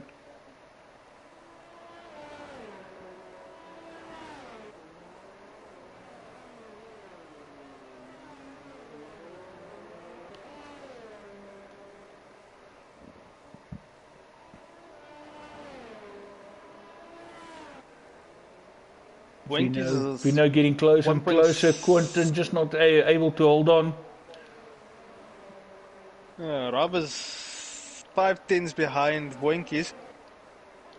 Yeah, he's Quinton losing actually, a little bit of ground to Fernando in front. Quinton just passed Springbok Gamer.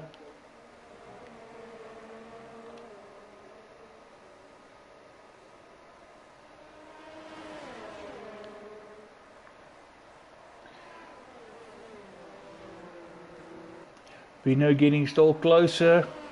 It's only 2 laps difference on the tyres. Rob's under 5/10 to Boinkies. And Rob's Gavpik closing down Vos, and he's closing him down quick, and in the process getting away with Nismax.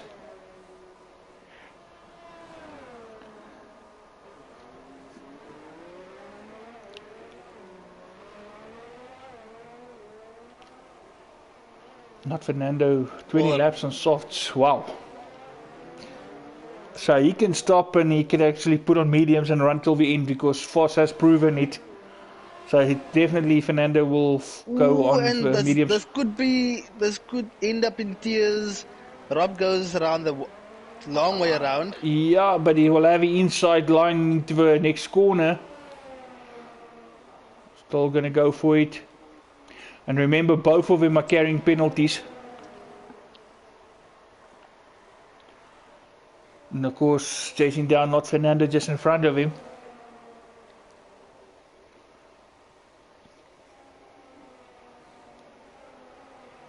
Vino reeling in Kimi in front. Oh Gap yes, is, now 4.5 4.5 seconds. Vino's been the guy on the move for the last couple of laps. You see that gap shrinking and the gap between him and Quinton just growing and growing. Like I said, all we need is a safety car just to have another spin in the works here. Well, the safety car shouldn't come out with like 3 laps to go or something like I that. said, That you can would not be fun. Boyke's going to go on the inside, but no, decided not to. Yellow flag in sector 3. Oh, they just. But it was just a short one. The judge 3-second penalty.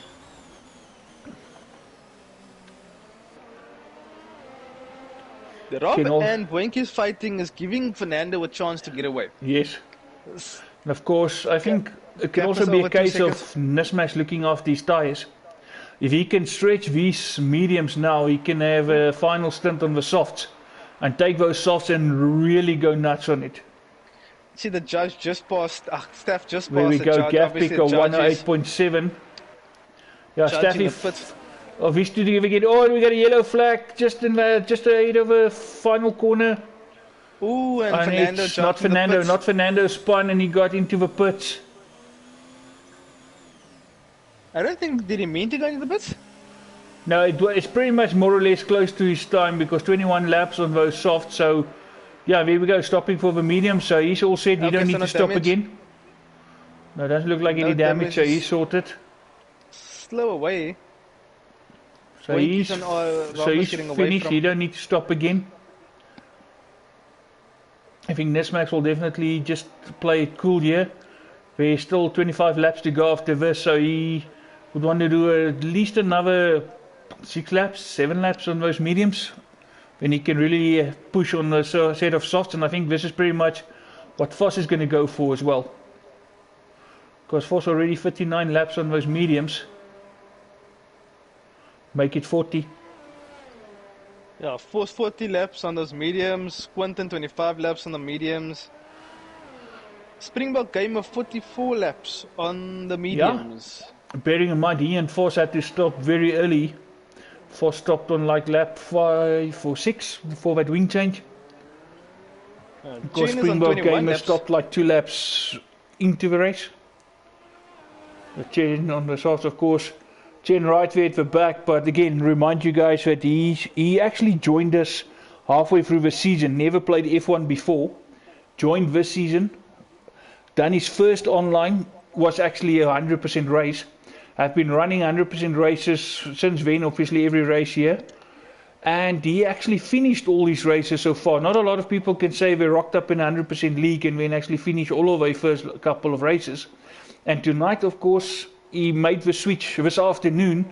He's going to go to the wheel and not wait, go practice on the wheel. He's going to jump straight into the wheel. So it's a whole new experience for him. And I must say, I take my hat off to this guy. Newbie, determined, finish races, and you're already going to go on the wheel. You're not going to even wait for a bit of practice.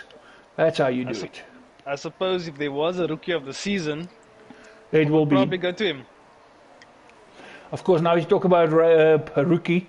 Of course, the whole interesting thing about next season, we're going to stick to the same point system as what we used this season. Lots of guys saying they want that because it makes fighting so much closer. So we're going to keep with this point system, which means pole position gets 6 extra points, and of course fastest laps get an extra 2 points. Also, the team that will have 2 cars on the grid will get themselves bonus points for each of the driver. And of course, something we're introducing next year, that's going to be the driver of the day, which will be adjudicated by the commentators.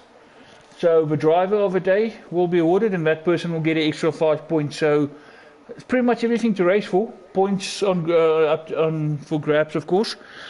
Current point system, all the guys up to 15th place get points, and even guys beyond 15th, let's say for argument's sake we got 17 finishes, of course 16th and 17th will get 1 point. So it's still worth it to try and finish, especially if you want to do it for the team.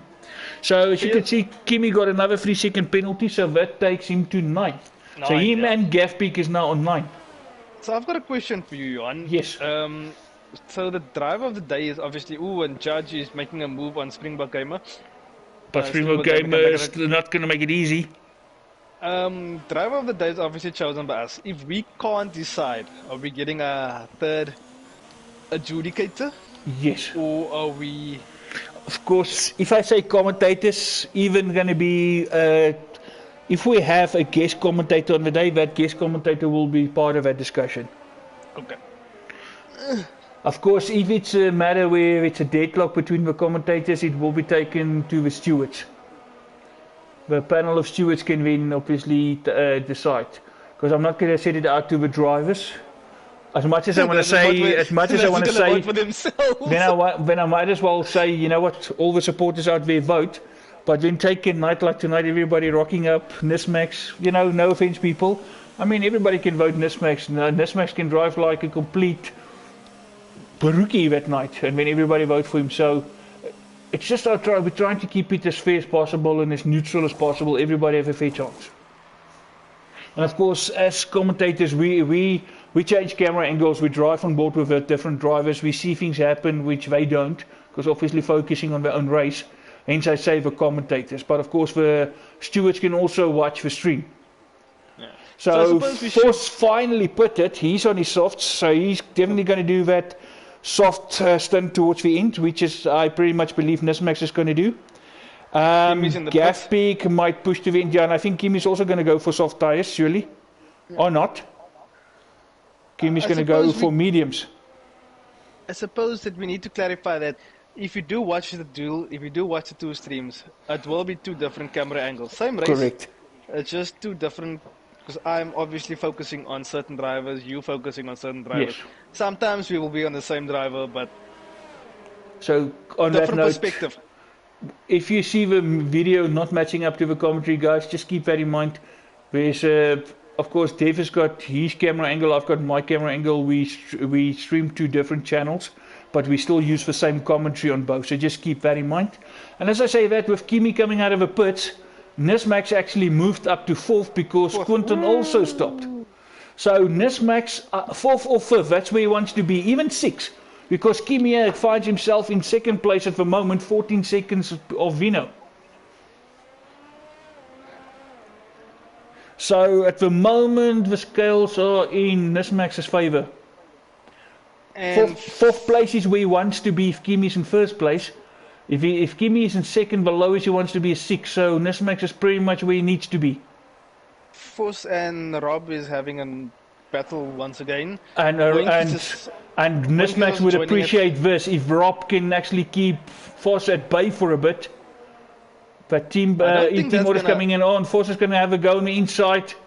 Much better pace, and of course with fresh soft tyres makes a big difference. And Rob went to pit. Yep, Force and speeding in the pit lane. Surely Force got the fastest lap as well. Yeah, there we go, 108.3. And who's that ran wide now? Didn't see. 20 laps to go after this one. Just a little too much for the softs. So Force stopped for the softs, but he's gonna be on old softs towards the end. So if Nismax can do another 4 or 5 laps on these mediums, he will still be better off at the end. Kimi taking time out of Vino. Vino has stopped. Vino on a fresh set of softs. So as much as Kimi probably will come back out in front. Here we go. Kimi with the fastest lap, 180. As much as Kimi is back in front again, Vino's on the softs. And Vino had some good pace on those mediums. So Vino might still take out some time, but he's going to have to get past Gaff Peak.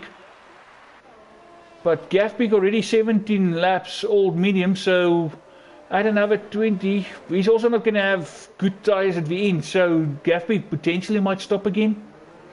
But if I'm not mistaken, Gaff Peak and Kimi having at least 3 seconds more penalties, otherwise if they're all even, or all on 9 seconds. I'm not 100% sure about Vino, but I know the other two's got at least 9 seconds worth of penalties.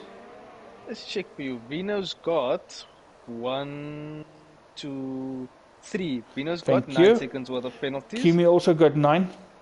Kimmy's got 9. Gavpik's either got 9 or 12. Gav's got 1, 2, 3, 4, 5, 15. He's got 15 seconds, there we go. Worth of penalties. Nismax has got 0. Yeah, he's got 9. He's got a couple of warnings. You see, I'm looking, I'm trying to keep track of that as well, because tonight of all nights, that's going to really matter. Quinton's got none. Force has 1, 2, 3. Can Quinton make up for his 4. slight error, that bumping with Nismax at the start, because Force is behind him? Can he play rear gunny here for Nismax? Gavpik. Vino's passed. Vino got past Gavpik. Of course, that Fresh's soft tires are doing the business. And Vino's not going to make it easy for Gavpik to get back at him. So Vino will chase after Kimi, and it will not be the first time this season. Ooh, let's see. Not Fernando coming down. Start finish straight. Wenky's heading up to turn 3. 7 seconds between the two of them. Staffy a long way down. 59 seconds, but Staffy has stopped, so he should be fine. Quentin's got 5 tenths off Nismax. Yes. 2 teammates. So clearly he's not going to play his back market to Nismax. And he's going to have DRS. And he's got softs where Nismax got mediums. Yep. Looks at it. Things better.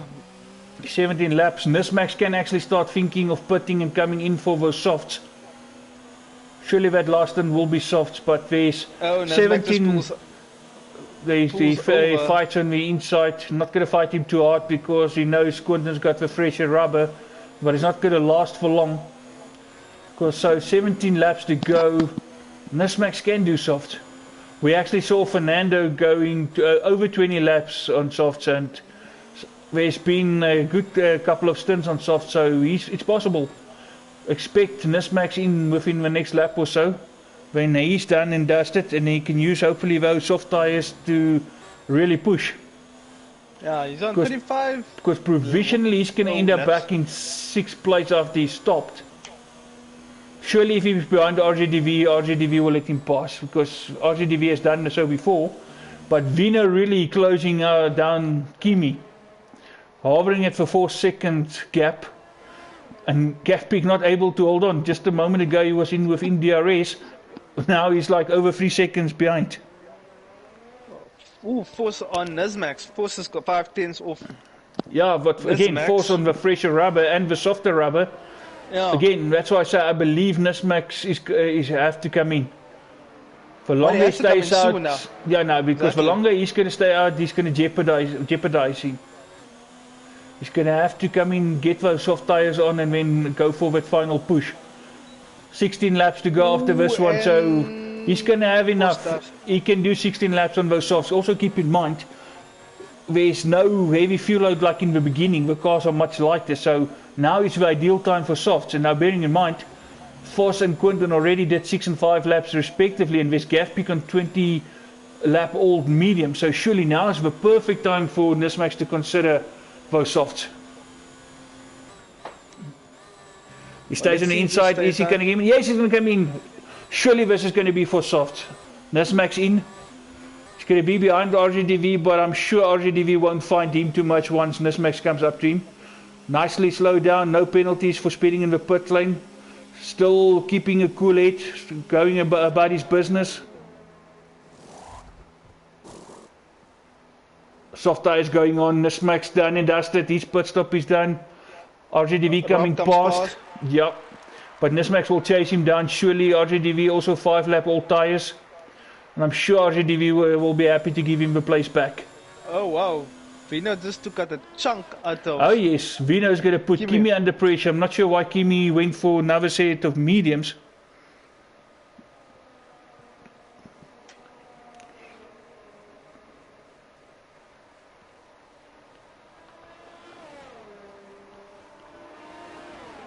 Vino just coming past 80.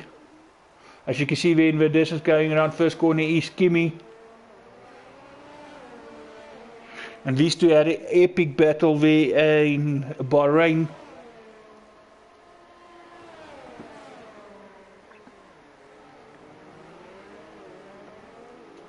Let's see. I just want to see what tires. So Kimi went soft, medium, medium. Vino went soft, medium, soft. I think Nismax Kimi's also playing soft, the medium, longest. soft. Nismax But way soft, medium, soft. Yeah. Gaffpeak is going to have some serious old tires. Surely, but then Yeah. again, Quinton's also going to start losing because those softs can't go that long. And that also So- should put Foss in a bad place. So Nismax looking very good. If he can just get past RJDV and just push as much as he can and make up some time on those guys ahead. And of course, those penalties also still need to come into play. Wonder if Kimi is just not playing the long game, knowing that those mediums come back at you later But- on during the race. But the likes of a Nismax is actually can still get to the full life of his soft tires. So it's and not Vina has in, an issue. there's not enough of a laps for it to really go off. So he stopped at the right time. Those guys that's done like 8 laps or so, 9 laps on those softs, they will probably start falling off. But as I said, the cars are now on a lower, much lighter fuel load. So it's not going to burn the softs as much as at the start. Nismax, 2 Nismax, seconds yeah, behind. getting Rob. closer and closer to RZDV. Vina really pushing 1.6 seconds, 1.5. Using those soft disadvantage, of course. You want to get to Kimi, get past him before anything happened to his softs. You want to use it while he can still get the maximum of it. And of course, if Vina can get past Kimi, that means Kimi in second. When RZDV just pull over for Nismax, he's in 6th, and that is championship. Well, Force, it's gonna be at this rate, Force is catching up to Quinton, so it's gonna be a Quinton, Nismax. No, just now, throw again, do the devil's advocate version here, being the going in a low bastard move if you want. If Quinton and Force trip over each other, Nismax into 5th then. Gav Quinton, into pit. Gaffby coming to pits. Yeah, I thought those tyres are not going to last because, well, he could have because his teammate actually really pushed it, but Gaffby not really known as somebody to really push his tyres to, that far into the race. Vino locking up a little bit on his front right, But Gaffby he's comes out in the 5 clear. Can tenths away Quinton from now? Kimi. Can Quinton come into play now and make a move on these Flakker boys? But Vino now right in the gearbox with Kimi. And I think they're still on the same amount of penalty, so this is definitely full position on track. No penalties to change. Oh, not Kimi with a 3 second as I say that. When he's got 3 more seconds than Vino, so that puts Vino in first place. Vino's going to go on the outside. Kimi tries to defend on the inside. Still side by side, bit of contact, go wide, but surely Vino's got the DRS and slipstream. Vino's going to go again on the outside because Kimi fends on the inside. And surely Vino's got this. Going to have a good drive. And there we go. Vino's got it. Vino's in first place. Now it's just a matter of Nismax having to get into 6th place. 11 laps to go after this. Just remind me, we're deaf. 9 seconds still for Vino, if I'm not mistaken. 12 for Kimi. Vino's got 1. Oh, and Kimi now with huge corner cut. 12 seconds for Vino. Kimi. Okay, then Kimi's also 12, and we're even. 1, 2, 3, 4. Yeah. Yeah, so they even. So what you see is what you're going to get. So Kimi into 2nd. Nismax must get into 6th, and what counts in his favour is his teammate is in 6th. And of course RJDV's got penalties, so even if RJDV don't pull over, Nismax will jump him on less penalties. Yeah, Kimi is falling back to Vino a little bit now, without just outside. But just remember what you said earlier, those mediums have a tendency to come back. So Vino really have to use these softs now to get away from not Kimi. He's trying to get out of DRS. Oh, Gaffpick with another penalty, so sure, that's like 18 seconds already. And Nismax is about 18 seconds, just over 18 seconds behind him. So Nismax potentially can even look at 5th place. And Nismax. Oh, and Nismax was past RGDV. No rocket science. The fresher rubber and DRS, and of course the RGDV not going to fight him too much. No, Nismax is 11 seconds behind Gavpeak, so with Gavpeak's penalties, that's 5th place for Nismax.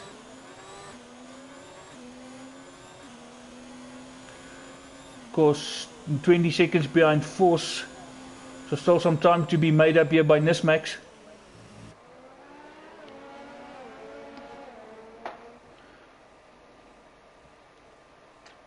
Keep back a little bit more.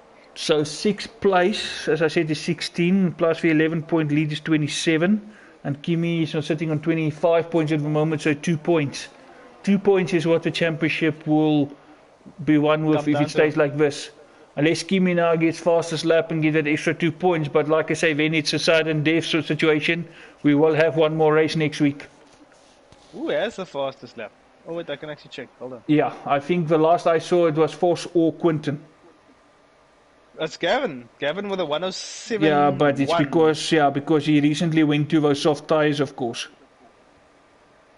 The Gav with a 107 is what was Bottas's time last year.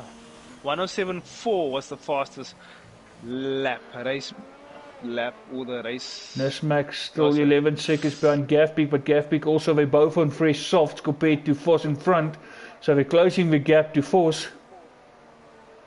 Not Kimi now, just almost 2 seconds behind Vino doing the business. Oh, and Chen with another penalty. Oh, he had a very quiet race tonight. But he's still hanging in there. You must give it to him. A couple of guys would have gave up by now. I think he's enjoying the wheel too much. Oh, yes. And he already signed up for the new season, of course, first season on 2020. I saw that. He's loving it. The back is bitten. Just like the commentary bug is bitten my commentator friend here. A couple of races ago he was still on track, and then boom. One race it was just going to be like a trial run, sitting here, just want to play all of us to Twitch, and boom. Since then he's been here every Friday. I even did a solo stream last night for the TnR boys.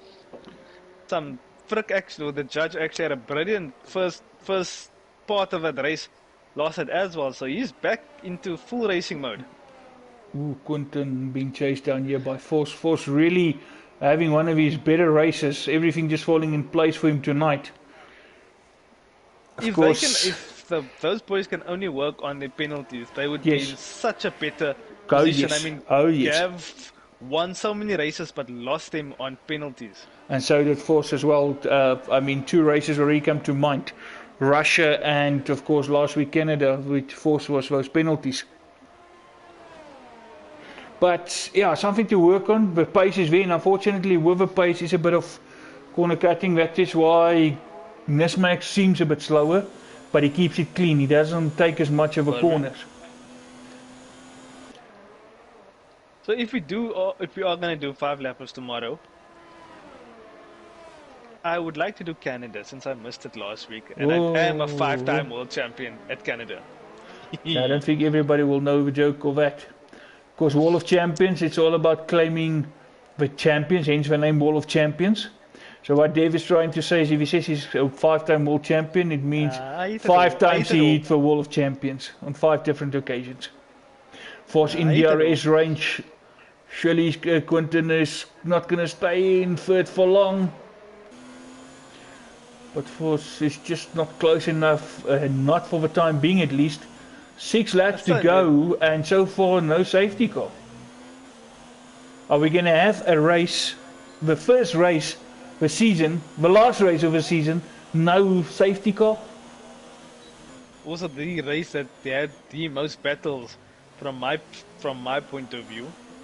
I've only been here 3 races, 3-4 races, but exciting. Will Force dive on the inside now? Stays another. Force is keeping patient.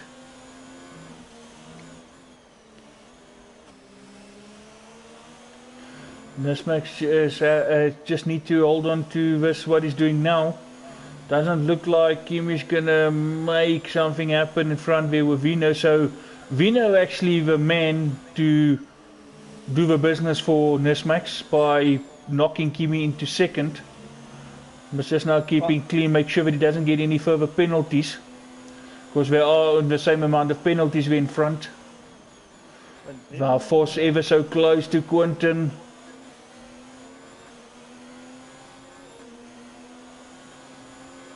Actually, Gaining. Vos is going to go into the inside. There we go. Vino's actually just got 9 Oh, seconds. outbraked himself a little bit because there was a bit of contact between them. Yeah. Vino's only got Quinton 9 actually making contact with a couple of guys tonight. Of course, the first incident was right there in the first corner with his teammate. Now a bit of contact there with Vos.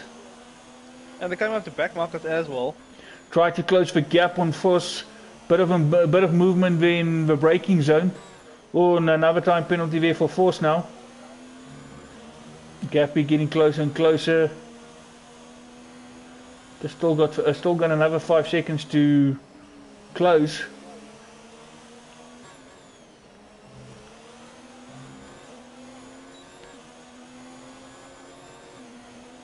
Or as you say, back markers in front. Yeah, ignoring blue flags by the looks of it. Oh, you got a yellow flag. Yellow flag and say, I think that is for Chen pulling over though. Yeah. And he really slowed down. And Vos is going to have a look again. Quinton again finning onto the inside. Ooh, but very well done not losing the front wing or in plate. No, he timed the braking just perfectly. 80 keeping on the inside, don't want to be involved in this. Ooh, and contact. Came very close there. Gafpik now under 5 seconds behind.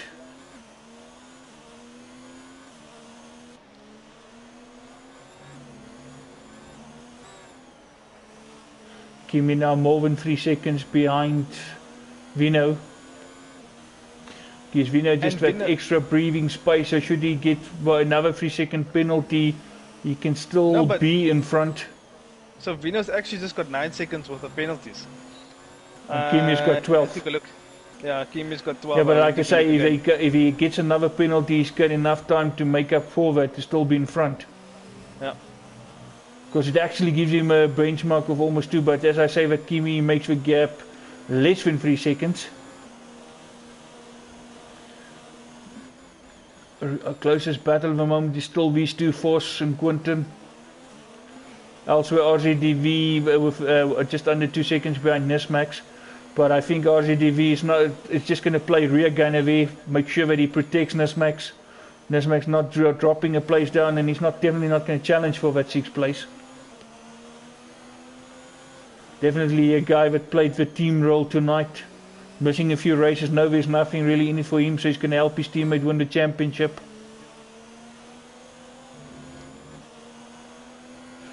Of course, driver of the day is something that we're going to do next season and we give points, but it doesn't mean I cannot say who's my driver of the day today. And if I must see where he started, he missed quali, started in 15th place, raced hard, and he got through the whole grid. He fought some of the fastest guys on his way through, but driver of the day for me will definitely be Vino. Yeah, there's no doubt about that though. Brilliant race. But then again, so has Nismax. Funny as I would say it, the missus actually commented as well. So yes, Sarah Ann, Vino is my driver of the day, hands down. Oh, another 3 seconds. Oh, and I think I saw not Kimi as well. So both of them. And this is Vino's race. Gafpik, yeah, Vos is past Quinton finally. Gafpik would also want to finish fancy his chances, but there's just another lap to go after this, and a yellow flag. Just for a short while, but luckily nothing serious. Vino is on his penultimate lap.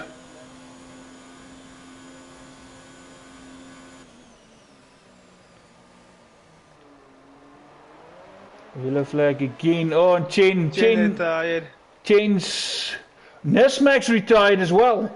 Whoa, where did that come from? I'm not sure if Chen and Nismax probably make contact. There's another span in this works. So that means not Kimi's going to take the championship.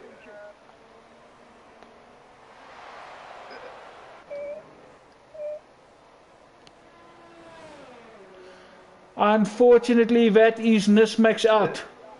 Nismax out and Chen. I think there was contact between those two. Oh, and Springbok Gamers off the track. Codemasters, please bring in the replay. So no points there, no points for Nismax. Kimi getting 25, so we have our new champion. And Kimi's got another 3-second penalty. I guess I think now, I think as it is now, he don't care. Because the job is done. Because as it is, he's still ahead of Boinkies. But now just be careful of too many penalties so you don't allow Boinkies now in to gain on penalties. Oh, well, he's got a 15-second gap to Force, 21 seconds to Rob, and another 11 seconds. See, we've been watching F1 long enough. I've been commentating long enough. I called it, span in the works. Is there is as true as Bob on the second last lap there was a span in the works. Nismax retiring and Chen retiring, so that tells me it can only be the two of them came together.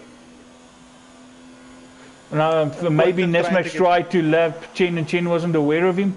And that means Chen's luck runs out, he retires his first race, and that actually also takes Nismax out. So Vino with another penalty, but he won't care. That's a win for Vino. Well done, Vino. What a race. Well done. Quentin also get a 3-second penalty, but ladies and gentlemen, that confirms not Kimi is the champion for season 5 and our last season on F1 2019. Riding on board here with a new champion.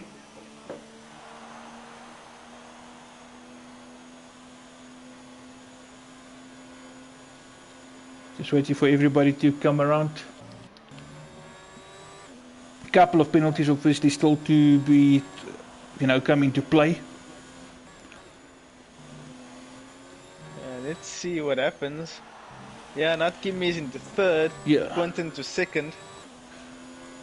And that's the podium. But third place is 22 points, and even if you take off the 11 points that Nismax had on him, so the 11 points that Nismax had, that Kimi was behind Nismax, is actually 11 points that Kimi is going to take the championship with. Tough luck there, Nismax. Wow. So close, but yet so far. But well done, Vino, for the win. Coming right from the back. Well done to not Kimi taking the championship.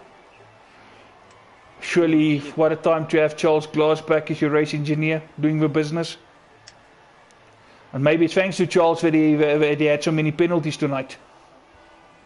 And my co-commentators also just left me. No, I'm still here. Oh, you just left the session in the game, okay. Yes, because it was playing the jingle. F1 so there we go, guys. And again, the only driver without penalties was Nismax. Nismax was driving a good race, a clean race. He just controlled it, and he would have been champion if it wasn't for that crash, unfortunately, at the end. But yeah, that's how it goes. Some you win, some you lose. But it went all the way, and these guys made sure we had some good entertainment. Just want to see if we can. Just want to see if we can get a couple of guys in here. Just bear with me for 1 second.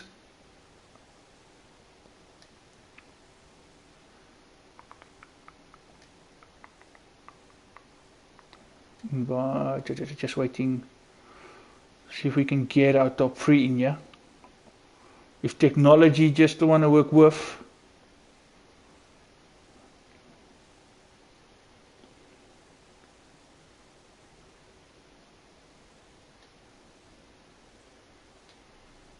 There we go, let's see who joined.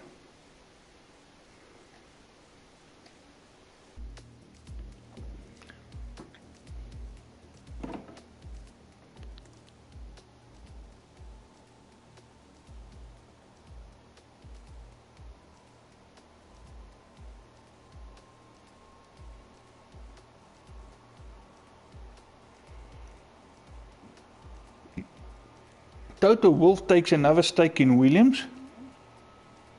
Yeah, we've got some topics to discuss tomorrow. I just read an interesting article Okay, earlier about Sunday Ferrari. probably. Sunday. Oh, sorry, Sunday, yes. I think you're just a little bit too early. Okay, here we go. We got our third place guy in here. Oh, champion. We've got the champion. Yeah, a champion. So, there we go. We got our second place guy as well. Yeah, the guy that I think he's a bit hated by some of the spectators at the moment, but yeah. Quentin, first corner, you and your teammate. What happened? I don't know what happened. You and Nismax pretty much ended up side by side into that first corner, and you took that line and actually sent him spinning. Oh, really? Oh, And I he didn't know. and he dropped right to the end of the grid. Oh, I wasn't aware who it was. I felt contact, but he didn't say anything about it. Actually, we had a nice first-class view of it, of you two coming together, and what a time to do it. But again, he had a brilliant fight back, just like last week, and he was in the right place, especially with Vino making a move on Kimi. So he had the championship, but unfortunately, second last lap, there was a crash which claimed him. But coming back to you, also a couple of good battles there from your side. But yeah, those Flacco boys gave you some hard time tonight. Hey, I had to defend very hard in the beginning there. Gavin and Foss was so quick behind me. So yeah, they gave me a really tough time. It made me lose a lot of time as well to not keep me in front. But I really enjoyed it. Tried to just keep it clean and be as quick as possible. And then I saw Vino coming from, I don't know where he started. He was really quick. Was P15. He was behind all of you. Yeah, he had a brilliant race. So yeah, it was, and also Force there towards the end. He really kept me busy there. Yes, I think those Flacco boys. I mean, you had a tough time because just as you thought it was over, right at the end again. Yeah, then Force came back, so I wasn't going to battle him too hard once he came past me because I knew he had more penalties than me. But of course, a couple of penalties yourself, but like you just said now, they had more than you. That's also how you leapfrogged the third place guy. But yeah, of course, you need to try to be fast, but also keep the penalties to a minimum, and that's how you make up your places as well. Yeah, I had no penalties until the very last lap I got. Yeah, because you got your penalties very late. Only one at the end. I was so unhappy about it, but anyway, I'm so satisfied with P2, and I feel very sorry for what happened to Derek. I must say two other battles that stood out as well for me. I will mention it. Was not Fernando and Boinkies, and I must say Springbok, not Springbok game, I mean Staffy and the judge. But the Staffy and the judge was epic. Yeah, it's almost like those two guys had it in for each other. But those Flacco boys was all over the place. They did not make life easy for people on the track because even Judge were very feisty tonight. And Staffy knows all about that because Staffy had first-hand experience. So, which takes us to our third place man, leading the race for the majority of the time until Vino arrived and had other plans. Couple of penalties that comes in, but third place he will definitely still take. And of course, third place means that you are our champion for this season. So, more reason to go and celebrate with Uncle Charles tonight. Oh, yeah, listen. What a race. I charged at the start. I felt I had pace, I had alright pace, decent pace. Did the first stop, went on to do the mediums. Still had the pace. And just before I came in for my third stop, old Jeff suggested a strategy, and I had a look at it, and unfortunately I pressed the wrong button, and that put me on mediums again, and I thought, yeah, we wondered about that. Why you went on mediums when everyone else went on softs? I wanted to go on softs and, you know, fly, which I could have, but anyway, came out. I saw Vino closing by a second a lap, and I thought, you know, I need to save ERS and everything because this oak's gonna come, and then I'm gonna have to blast on slower tires to keep up, and hopefully the DRS will carry me. And yeah, in that process, I picked up some penalties. But anyway, the driving, even losing the lead, picking up some penalties, I thought to myself, I, I had no idea what's happening behind me. I didn't know where Dirk was. I didn't even know he crashed. To be honest, When I went over it the was finish yours. line, I couldn't believe it. I didn't know what was going on. It was actually your championship the whole time while you were in first place. Because he managed to get into sixth place. But the moment Vino overtook you and you dropped to second, with him still in sixth, it became his championship. Yeah. Then, on the second last lap, there was an incident that it looks like him and Chen collected each other, both retired. And that is actually when it became your championship for sure. So it was basically you can ask Devin where there's actually been a couple of times during the race where it fell into this one's favor when it fell into that one's favor. So you guys didn't even make our lives easy because we couldn't predict. We had to call it as it happened.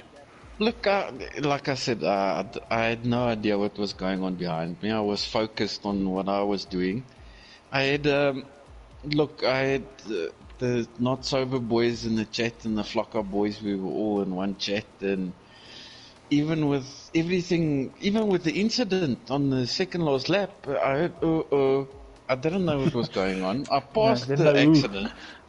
I didn't even focus what. I was just dodging cars and trying to keep as close to Vino as I could, because when he passed me, I felt like that's the championship done for me. So the best I can do is just, enjoy the last few laps, and because he was quick. He was quick tonight. And Vino had some serious pace. You know what? When I crossed the line, and I saw the screen in front of me where it said Dirk DNF, I only realized, and I asked the guys, was it Dirk that had the accident? They were like, yeah, you're the champion. I'm like, what?